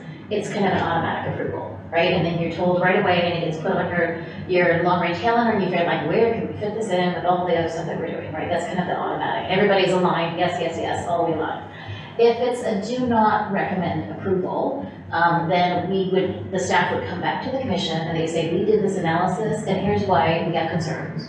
All right, do you think, let's put this into phased kind of a project. Let's take this bite at the apple instead of trying to make the whole pie, something like that. So the staff can come back and say, we have concerns, but what do you think about this as an alternative? So the commission could say, yeah, we think that's good, let's do it. Or the commission could say, no, we like our original idea. We want you to go forward with our original idea. And the staff says, okay, we'll put a memo to council and they'll say, staff is not recommending approval, but the commission wants to know that do you want them to work on this or not? So that's kind of the do not recommend approval. So what we heard from some other commissions, so I think we're now the third commission that's heard this. We heard some confusion, some questions about timing. So the timing was, in our mind, very quick. So the whole process is to provide some really good fluidity in some of our processes instead of making it it has to be a whole work plan discussion and approval by council. The idea is it could be at the very next meeting and it should be at the very next meeting unless there are extenuating circumstances. This item that you have to get done, you can't talk about it until the next meeting, something like that. So the idea is very timely, very next meeting, and if it's not, then at least you're going to get an update at the very next meeting with where it is in the process and what we're doing next.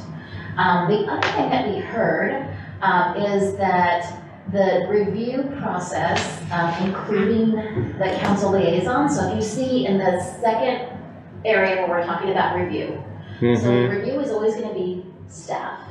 But we're saying there's two different ways it can be reviewed, either by a council subcommittee, if one exists. Like we have a number of council subcommittees, but they're really, they're not usually a whole project. They're usually a small part of the project. So if a council subcommittee exists on that project, then they are the natural mechanism, the natural funnel for this review to take place with. The other one is your council liaison. So all commissions have a council liaison. You have a regular and an alternate liaison to your commission. And so they are the ones that are kind of the most in the know about what the commission's working on. They either attend the meetings or they're in regular communication with the staff and the chair. And so we were proposing that that's the review that would happen with the council liaison assigned to the commission.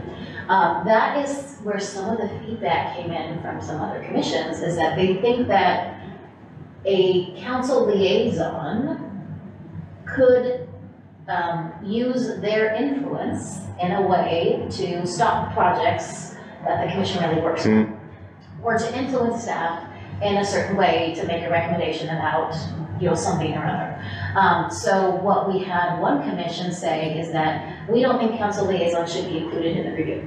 We think it should just be staff. If there is a council subcommittee on it, that makes sense. They've already been assigned by council to do a thing, right? And so they can be a part of the review. If it's just your council liaison, sometimes they show up to meetings, sometimes they don't. Sometimes they're in the know, sometimes they're not. Right now, we have a really good collegial relationship, but what if in the future we don't? So that was kind of the concerns that we were hearing. So the previous commission that we just came from, their motion included removing that council liaison to the commission, removing it entirely from the review, and then staff, and when they're doing their review, if they think that there's people that they need to consult with to do the review, they can use their judgment to consult with people to do their review. It could be council liaison, but it could also, if the council liaison is not involved and not an expert on the subject, then maybe it doesn't include a council liaison. So that was kind of what they were coming up with. And then they wanted to be really clear with, it kind of looked like it was almost like this endless loop. If there's a modification and it goes to the commission, but they don't want the commission. So they wanted to be really clear that if we're not recommending approval, that it goes to council and how that works. So there's, again, it's like a one-pager, this flow chart. So there's a few things that we might not have as much detail as some of the commissions are asking questions about. But the idea is, what do you think in general about the concept? Where can it be improved? Is it something that you really don't like at all? Please tell us that. Where are your concerns? Where is your approval? That kind of thumbs up. That's the question. Yes, please. How did this come up? I'm sorry? How did this come up? This is actually I'm sorry if I jumped ahead of that. This is from the council subcommittee. So we have a council subcommittee on commissions. It's made up of two of our council members. One of them happens to be here in the meeting tonight. But this is the council subcommittee that did a lot of the work on looking at how our commissions function, what are the topics that they're have under their jurisdiction, what are the specific tasks, how do we communicate from the council to the commissions. So a lot of the work on the restructuring is done. Now we're kind of moving on to some process stuff. So this is the same commission, the same subcommittee, and so they've been working with staff for the better part of a year and a half, something like this. And please, can we have our council subcommittee? Yeah, and sorry. Go ahead. You chair. Another way to understand your question too, Steve, is what is the problem this is trying to solve? Yeah, I had that question. Yeah, and the input that we got from commissioners, staff, et cetera, all the people that we talked to, was on the commissioner side, it feels like we're not being listened to by council, or our work is not prioritized, or we don't see how it appears in council action. How are we plugging into the process? How do we know that we're having an impact and our time is worth it? On the council side, it was, some commissions at some times are well harmonized with what council is trying to do, and others it feels like we're not sure about the investment in time and whether that's producing the results that we'd like to see. How I would summarize all of that is lack of harmony between council priorities, staff priorities, and commission priorities. Not perfect disharmony by any means. I think it's very commission specific, very time specific, very issue specific, but in general that seems to be a common theme.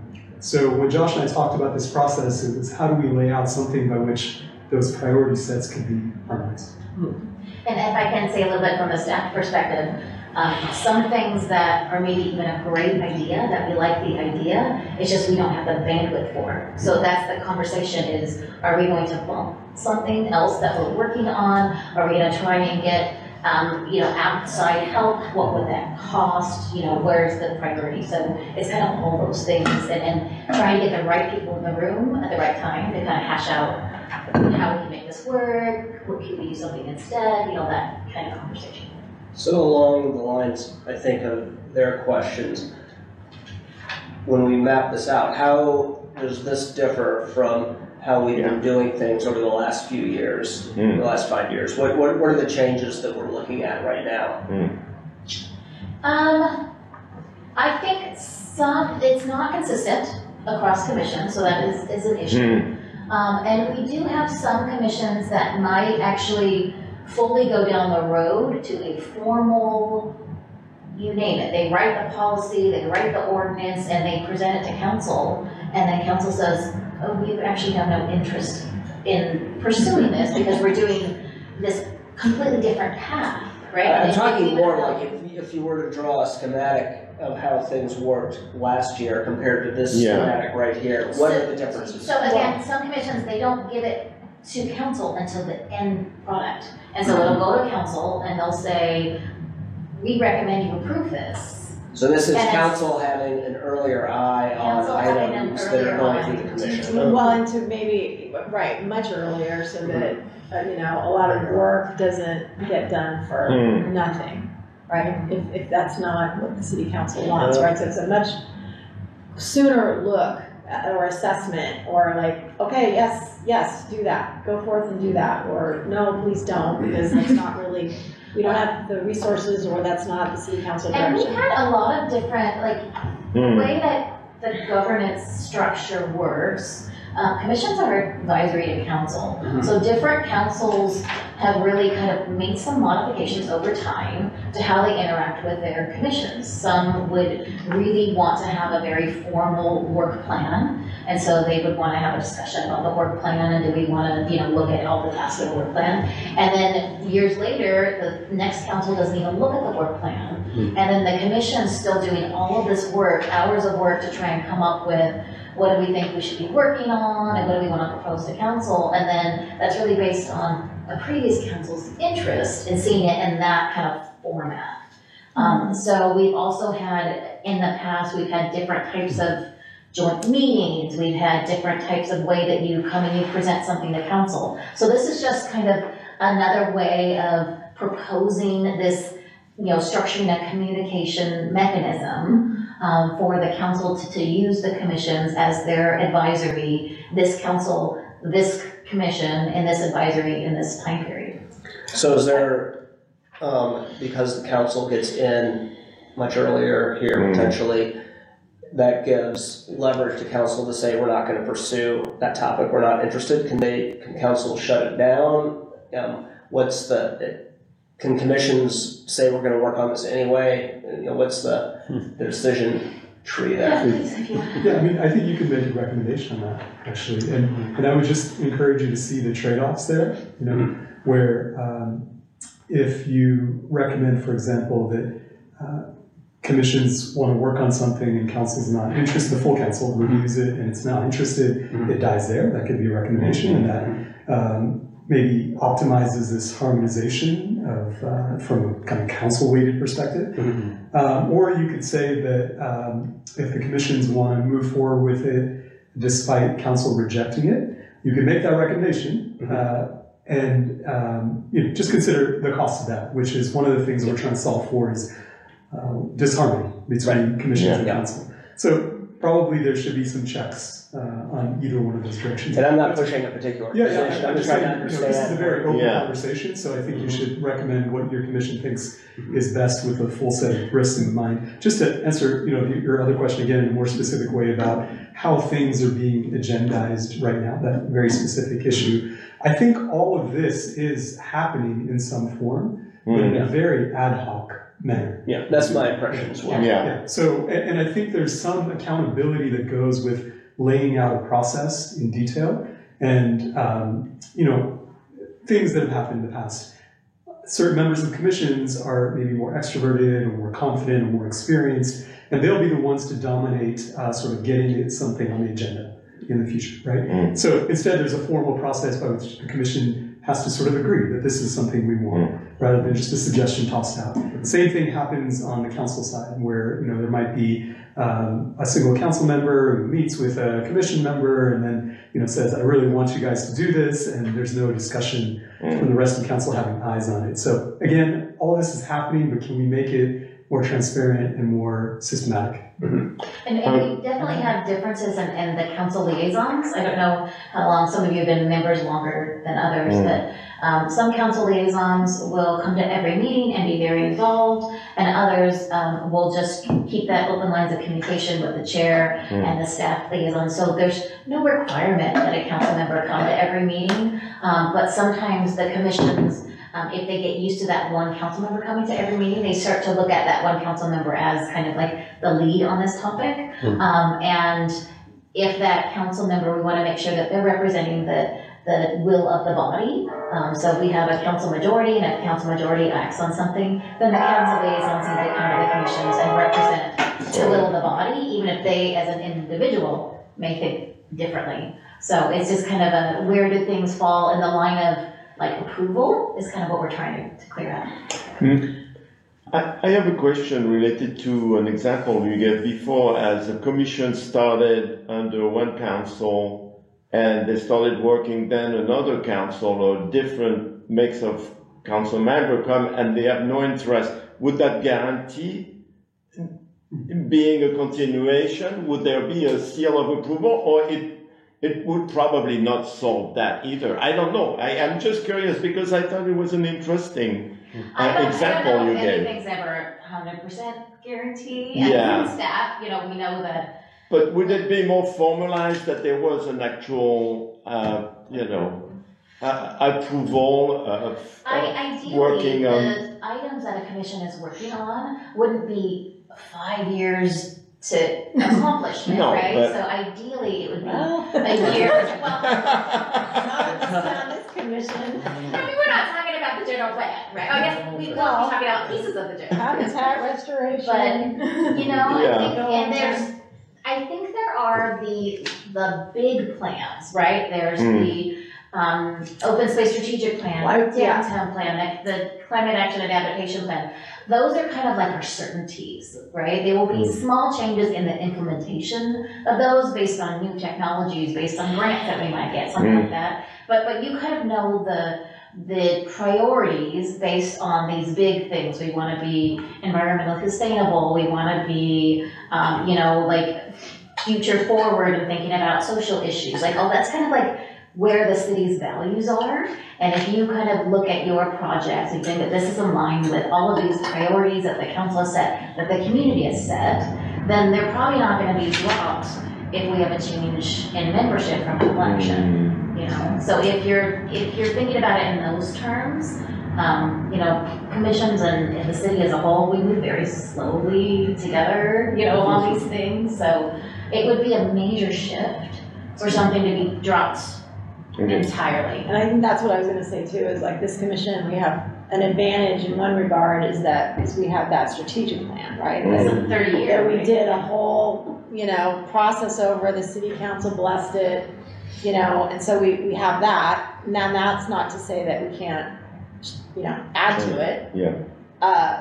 But for example, if there was something that the commission wanted to do that really didn't fall within any of those categories, right? Or was totally different, right?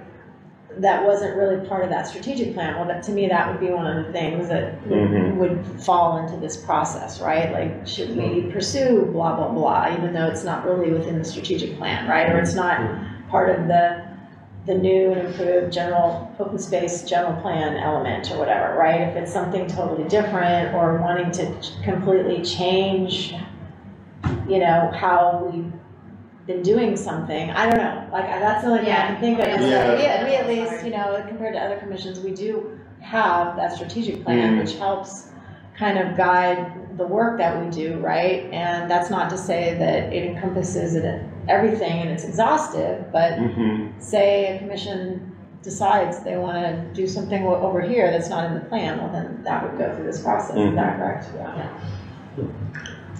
Yeah. So, sorry, go ahead. Let's see. I would just offer, consistent with, I think, what you're looking for. I think the objectives of having a process that's transparent and clear is helpful.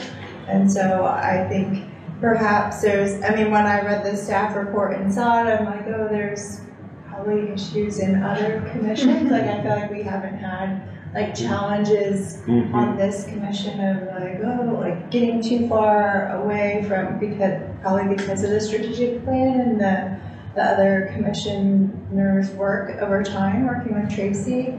But I think overall this is really positive.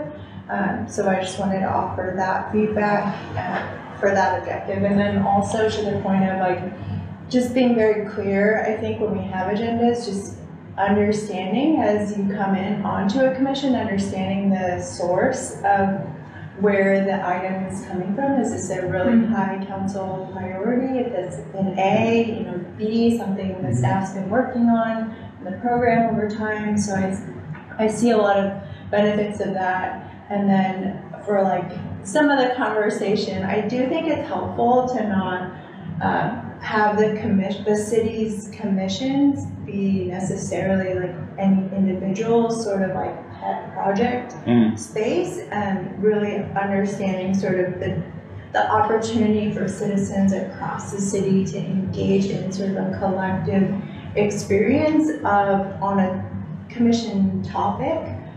So I do like this sort of like added process and clarity and expectation. So I'm sure you're collecting a lot of feedback from individuals and commissions, so I wanted to offer mine, which may or may not be shared by the whole commission. Yeah, I appreciate all those comments. I will add one piece to liking to have, you know, this structure down here that on the C kind of left column, the review by staff and the council liaison.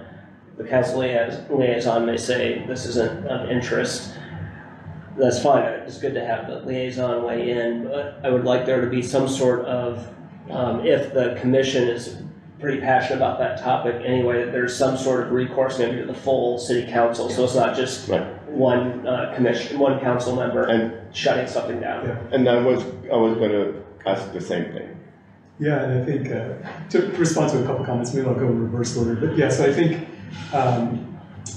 that final, if it is not recommended approval, that there's still an arrow that it goes to the full council. So maybe there's a iterative process by which staff offers modifications, commission does, but maybe they don't, and there's still an idea that staff may not recommend or liaison may not recommend. It still goes to the eyes of the full council, and that last arrow should be clear, that all ideas that you guys vote on and say you want to work on are reviewed by the full council. So and I would say that it would take a commission vote to do that process. So it's not one person's pet project, but it's shutting through. Exactly, the full vote. Which, you know, and the other thing I would say is that, for example, the last commission said that liaisons, because of the danger of politicization, shouldn't be reviewing at all. So that's something you guys can discuss. And I think it's good to have a liaison there to at least be that first level of review. Just tossing it out there as a question. I mean, to address also Mark's point earlier,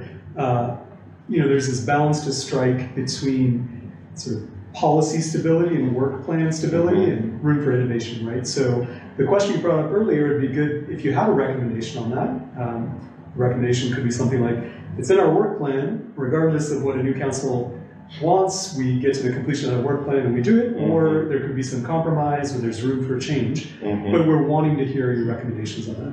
One other thing that a commissioner in the last meeting brought up is what happens, and this, a lot of these questions just didn't occur to Josh and I, at all. What happens if the commission doesn't want to work on something that council wants? What happens there? So that's another thing you may want to discuss and give a recommendation on. Again, there's costs and benefits to any avenue. And just a process for tonight. Are you looking for us to take a vote on some of this stuff, or are you just looking for input? Discussion. Either one. If you have individual comments, discussion, we'll record it. If you do have a consensus, we'll take a motion, but it feels like a heavy lift to get to some consensus on here, but if we can, that's great. If not, let's try not to spend the next hour and a half trying to craft a consensus. No, personally, I kind of like the idea of, even if there's, some discussion with the, actual liaison, and to have some kind of an appeal process, and that would be formalized in the process. As, the commission really wanted to do that, and then being able to... I think that's the process that he was talking about, that kind of appeal process going from the line liaison. But I think it's not really clear. It's not clear right here. Yep. Right? Agreed. Things come up, it's sort of like, I don't think Josh and I caught looking at this and seeing Zoe, the staff's output, thinking that people would focus on the council liaison part of it. And now in retrospect, it's like, of course, there's that concern, but the intention was never for the liaison to serve as a veto. Right. Let me just be very, very clear on Josh and I's intention, so we can add that clarity to the full council, get eyes on everything that you guys vote on that you want to work on and improve. And I don't know if I added this part of the explanation, but there will be a report to council on all of this happening. So there will be these are all of the things that were added. They were approved as automatically fitting in line with the plans and the working, whatever it is, and those are automatically approved. And these are the things that we're not recommending and why. And so all of that body of work from all commissions is going to go to council, and we're just talking about the timing of when and how and who's going to do that. But that's the intent.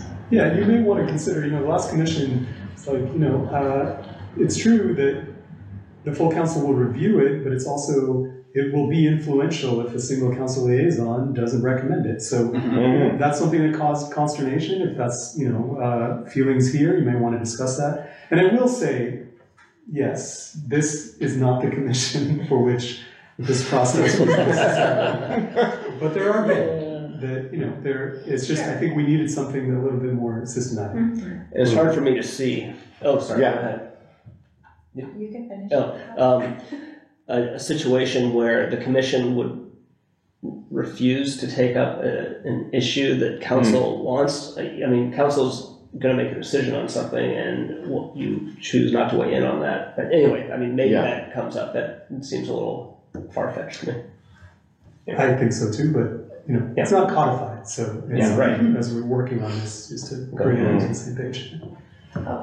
I think it would be helpful probably somewhere, I don't know if it would go into the flow chart, but if the intent is to move towards alignment and harmony and being better understanding of priorities, and if this line here in the staff report about alignment with the council goals and priorities, costs, staff, bandwidth, to assist with the commission, all of those sort of priority components and understanding that context, maybe getting and having an agenda item regular, maybe in the report out from the liaison of what those are, would help set the context for the discussions of the commission. So I think that would help everyone just to be on the same page of here are the resources and I think you said values, early on, and just making sure we're all in alignment up front before digging into other pieces. And I know, Tracy, you help us in that too, and we've learned some of that over the time in our science discussion, right? Of branding, logo, how to make it all work. Right. No. Don't say that word. But city logos are important, right? But other pieces. So I just think maybe some additional time on that up front in some of our meetings would help. And maybe that's common with other commissions. It's a great point, and your point about maybe having that regularly updated. I will say that one of the most difficult parts about being a city council member is that you have kind of a bird's eye view of everything. There's trade-offs all the time, and a specific commission, even a specific staff member, they have a remit for which they're responsible, and in some cases they're advocates, they're managers, they're implementers. Their job is not to look at trade-offs, but to have some layer of understanding, even if it's high level, about what those trade-offs look like, I think would be very valuable to your own decision-making process. Great point. Any other thoughts, commissioners, suggestions? Anyone want to make a motion on anything? Can I ask one follow-up question? I suppose. So, did you say that you're gonna have regular, report outs that go to the city council that summarize every single? Well, it's gonna item be that's very on these? templated. It's gonna be very templated. It's gonna be this commission, this is the task, recommend approval, this commission, this task, not recommend approval, and why. I think there will be probably more time spent in a staff report to council on the not recommend approval, because the recommend approval would be alignment with, this already indicated in the plan. Those would be a lot easier to justify without a lot of detail in the staff report. It's the not recommend approval that we have to spend a little time on. And to be fair, I hope what we mean by that too is to give the commission side of the story, so that there's 100%. the staff and maybe not recommend approval, but to have some format by which there's the arguments are made on both sides. So the idea is, if after the first review, and staff is saying, we don't think this is a good idea, they would come back to the commission, and they're gonna say, we don't think this is a good idea. So you're gonna hear it, and then you're gonna say, because of X, Y, Z, right? So you'll know. And then you'll have that conversation, and you'll say, well, have you thought about this? We still want it to go forward to council, and staff says, okay, understood, it'll go forward to council. So there will be that check-in point. You'll know exactly what analysis occurred, why we think it's not a good idea at this time. And that's kind of where hey, did you think about this instead? Or what if we take this in pieces? That's where that happens. And then if you say, no, we want it as is, then it just goes to council. And then staff would say, we're not recommended, and here's why, but the commission really feels strongly about, and then here's why. And Tracy, to your question, we're still trying to figure out the kind of delivery mechanism for that information in a council meeting. Is it something where it appears in the meeting minutes? Is it something that's a regular item in like a long-range calendar? Is it an actual regular item that's discussed? I don't know, it just seems like... No, but it is, I think one of the motivations for this process is to lift the profile of commissions and decision-making, despite what you might have heard. That is, in fact, the intention of this entire process. And to have some kind of regular appearance on city council agendas somewhere of what commissions are seeking to do, what they are doing, lifts that profile. So we'll figure it out what the Brown Act way of doing that is. Okay. So if you want to submit more individual feedback, please feel free to email me or my office, or if you email Tracy will forward those to me. So we're collecting feedback all the month of September. So if you want to chew on it some more, please let us know your thoughts. All feedback is welcome. Great. Thank you for coming in tonight. Thank you so much for joining us. And hopefully this is the last of your meetings tonight. For tonight, yes. We're going to all right. this month, but thank you so much. Okay. Is there a team chat? Just for a second. Okay. So it's 8:30, you guys. I need a 1 minute break. All right. I'll be right back. You have to vote to, if you want to keep going after 8:30. Oh, okay. Oh, really? Oh, that's right. We have one more item, but you can also wait if everybody's wiped out and they want to go home. The other property. Whatever you want. Are people interested in finishing off the last parcel description, or do you want to go? Yeah, because if we want, It's quick. It can be Tracy quick. can move forward on Let's a do it quickly. proposal. It can be quick. 10 We should do minutes. it. Yeah, we can be quick on the last several, because we have a couple other things too. Not regular. Not The regular other items, just the regular wrap-up. The regular wrap up, but we can be quick about that.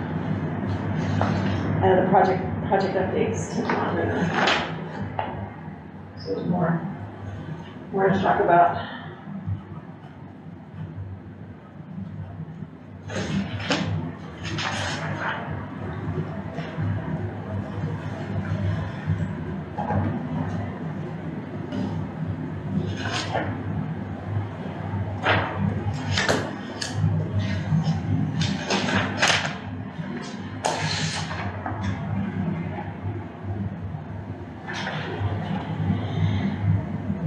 I can only just imagine what brought that process up. I can just imagine it. Yeah. I feel like I would just want to say, like, the police issue, and just stop talking. Well, yeah. Which, this commission has been pretty even keel. Oh, Yeah. they're so uncontroversial. Well, It can be, but Can be. still within, I still think within it's, Yeah. We don't go off the rails typically. no. Okay.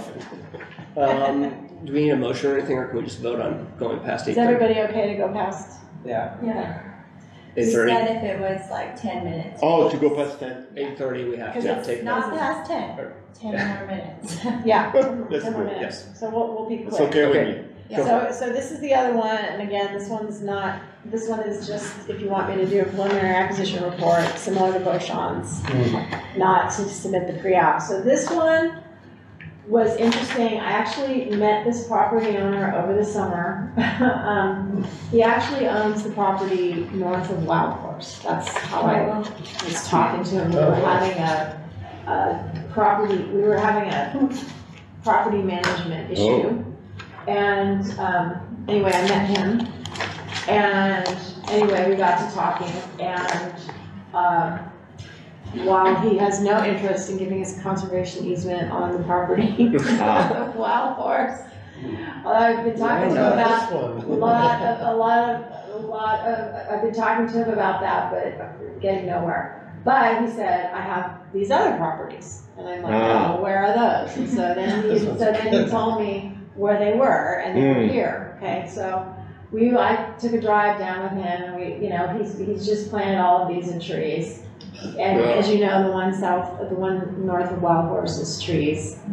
And he's not a farmer. He's an investor, and so he has other people doing the farming. So he's not a farmer, but he owns a lot of acres. Now, what's interesting here, though, is that I don't have an answer to this yet, but, Measure O says, the dollars that we spend have to be within the Davis planning area. Mm-hmm. The Davis planning area, unfortunately, splits grasslands in two, so it actually goes right through here, right? So that's why I'm showing you, this piece is within the Davis planning area, this piece is not, which is unfortunate because, this is still grasslands. It would be nice to have, it'd be weird. Is it one or two parcels? 2 parcels. So each one is 320 acres. Oh, that's right. And so for this one, I would have to look into that to see if we could even use Measure O or make an argument for why, because it is outside the Davis planning area. So I don't know why the Davis planning area splits. I guess because this is a main street, and I don't know, it just goes right through grasslands like that. is that Tremont? Yeah. Yeah. So, and so this whole thing is newly planted with, I think, pistachios and some almonds, no almonds. That's the new craze. So, it's a little harder argument because number one, some of it's not in the planning area, but it is adjacent to grassland. It also, as you can see, this piece touches on not one of our easements, but a YOLO land trust easement. Yeah. So it is contiguous, it is adjacent. it's far out of the way, but it is close to other easements that we have. The soil is also really good, I think it's, most of it, I don't have it in this, I'll put it in the preliminary acquisition report, but I think most of it is class 1. Most of it is class 1 or 2. It has a tiny little finger of bad soil, but most of it is really good soil. So in terms of like prime farmland, it is, because you argue those are in-view corridors. I mean, it's not really, it's not strong in any of our priority acquisition areas. Its attractiveness really is that it's adjacent to grasslands. Oh, yeah. And tremendous. that, he's willing to do it, and it's also adjacent to these easements that we already have. So that's that one. Does anybody have questions about that? So what I'm asking is, this is just a intro look at it, but do you want me to do a full preliminary, which they don't take me that long, but a full preliminary acquisition report on this parcel as well? Do we have to not consider the southern parcel because it's not in the Davis? Well, I'm going to talk to the city attorney. I don't know. I'm thinking that we can't use Measure O. So the thing would be then maybe, I'd have to ask the city council. I'd have to find some other funding source to provide the matching funds for this parcel. Shoot. Which, maybe, it's possible, maybe I could use I don't know. Usually I can't use open space development impact fees for easements like this. I'd have to find maybe another funding source for them. But again, we can at least do the report before that. Oh yeah, we can do the report, and also, like I said, the SALT grants only. So again, I'm only having to come up with 10% on 300, but it's 320 acres. It's bigger than the 80, yeah. Yeah, it's bigger than the 80. Yeah. But it's still only 10%. Yeah. So that's the only thing, is that I might have to come up with a different And this funding is an source. easement, not. It would be an easement. So, and the whole thing is 640 then? Yeah. Ooh la la, okay. That's huge. That's I know a big it's chunk, huge. yeah. Doubles grassland if you're ever. But it's all in trees. Yeah. Do you have a question about that? Just, I might have missed the cost. Did you say what the cost was? That's a easy. No, but well, like, just if it was, Of that bond. I don't know, let's just say worst case scenario. No, it's not gonna be that. Let's say it's.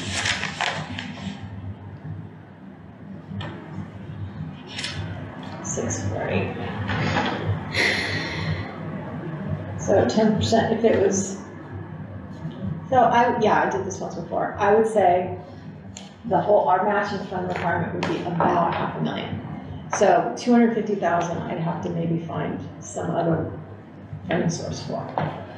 I might not be able to use Measure O on that parcel that's outside the Davis planning area. Can we just buy that northern portion, or is that one whole property? Well, we could just do a conservation easement on the northern portion, but it's just so, it would be unfortunate, just because it would be nice to have it against, to And they're cover all the of ones that have grassland the instead of just the easement on the northern north half of side too. grassland. Yeah. Are we able to apply for amendments to the planning area? Sounds peaceful to me, but. Yeah, I know that's kind of conflict of interest, but is this worth it though? Yeah, no, it's worth it, but I don't think we can amend the plan. Is that a LAFCO thing? Well, that's a good question. I think it is a LAFCO thing. Do you know who established the planning area? Whose planning area is that? Well, it's the Davis planning area. The southern part. Whose planning area is that? The Oh, Solid City. Well, our Can I make a planning recommendation? area goes to Yeah. this line. Which is that this doesn't need to be decided right now. No. Yeah. What we're trying to decide is whether just to do a report on looking at these Yes. properties in more No, that's detail. right. And Yeah. we'll have Keep more us time on to track, figure out. Patrick. Yes. Yeah. So hopefully we can table this if it's not too. Right. No doubt, no doubt. No doubt. Let's do the report. So do we have a motion on whether or not to pursue the report? Okay. I motion to pursue a report on the property Deer capital. on While he finishes his motion, we have a second. On Deer Capital property. Sorry, I'm very bad at doing these Okay, motions. so- Okay, any more discussion on this? All in favor of pursuing the report, say aye. Aye. Opposed? Okay, good. Okay, that's an interesting case, yeah. Yeah, it's an interesting case. Very He's an interesting. You know, person. those planning Okay, areas.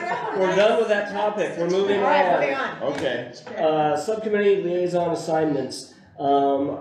There have been canceled LPCCC meetings this summer, and I missed several as well due to travel and COVID, so I don't have a report for LPCCC. And I have no idea if the Yellow Habitat Conservancy group that I'm part of even exists anymore. I haven't heard anything from them in more than a year. all right. What? We can talk about it later. It's not a particularly important one, committee, obviously, since we haven't really done anything. Let's look at the long-range calendar. What's coming up? Yeah, in October. So the next meeting would be Monday, October 7th, and the thing about that day is it's my daughter's 16th birthday. Oh. And so I really don't want to come to Open Space Commission meeting. But I would come for some of it, but I asked Chris Gardner if he would run the meeting for me. So what I was thinking is, and I can brief him ahead of time, so the items that I was thinking of were the Beauchamp's preliminary acquisition report. Okay, so they'll be done by... Yeah, I'm sure I could get those done by then. Because if we're gonna make the pre-app for January. Yeah, we need to get those done. Yeah, better go. So I do both of those items. I might have the final design for as I mentioned before, the UCD wetlands project for you guys to Oh look yeah, at. that would be nice. I also could potentially have a preliminary acquisition report, or at a minimum, the intro report for the HM clause and the shonen that I was talking about on that, right? Because again, I want to keep moving forward with that. Well, we can't really have a acquisition report without having a vote to pursue that, can we? No, so I thought maybe we'd do an intro report. Oh, this reminds me. So one thing that I would need is when we have possible acquisitions, we usually form a subcommittee for acquisitions. And they go out and look at the property with me. So when I do the preliminary acquisition report, there's been a subcommittee of the commission that's actually gone out and looked at it and verified, oh yeah, we like it, or no, we don't like it, just to get the visual.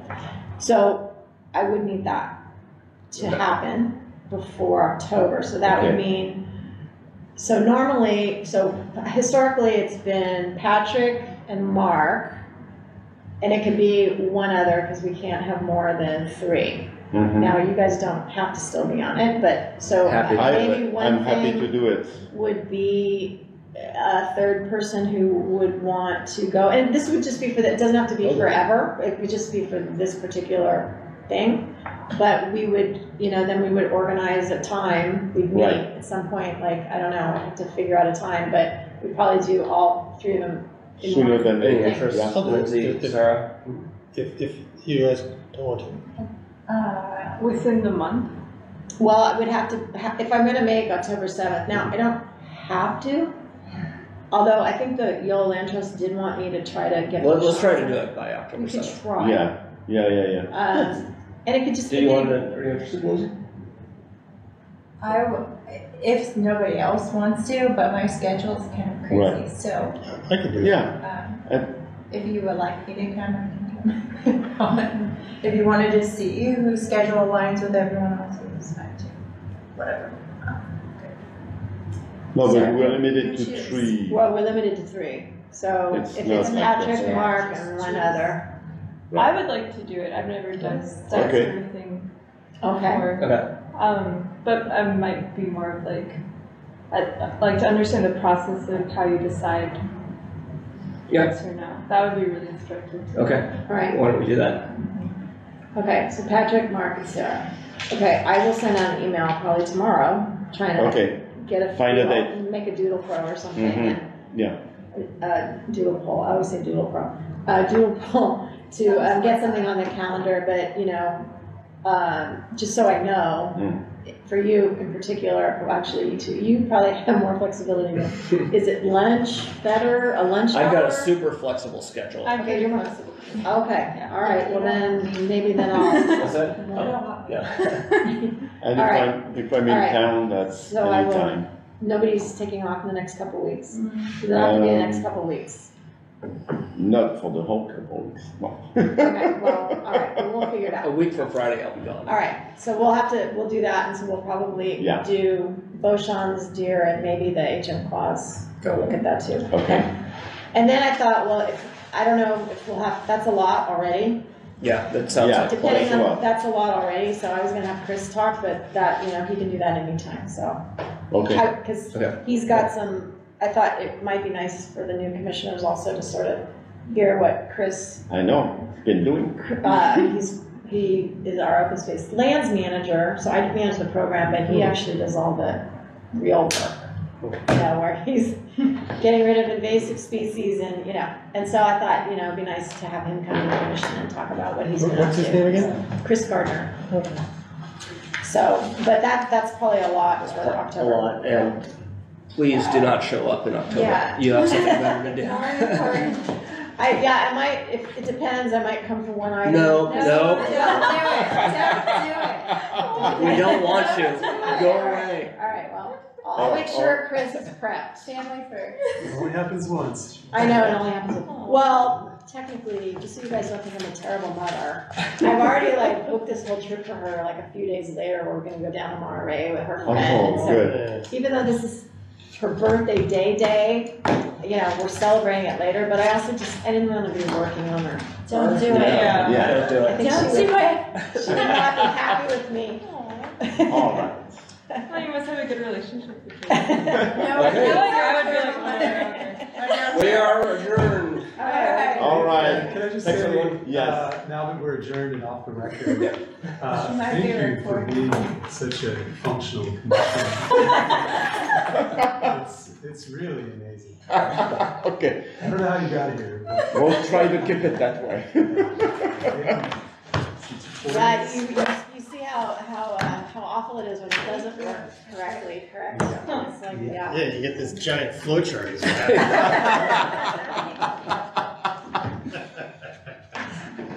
Thanks, Jim. It was nice meeting you guys. Yes, nice. Yeah. Same. Yeah. Yes. Okay. Yeah. Can I give this back? Thank you, Tracy. Tracy. Thank you. All Good right. night, everybody. Yeah.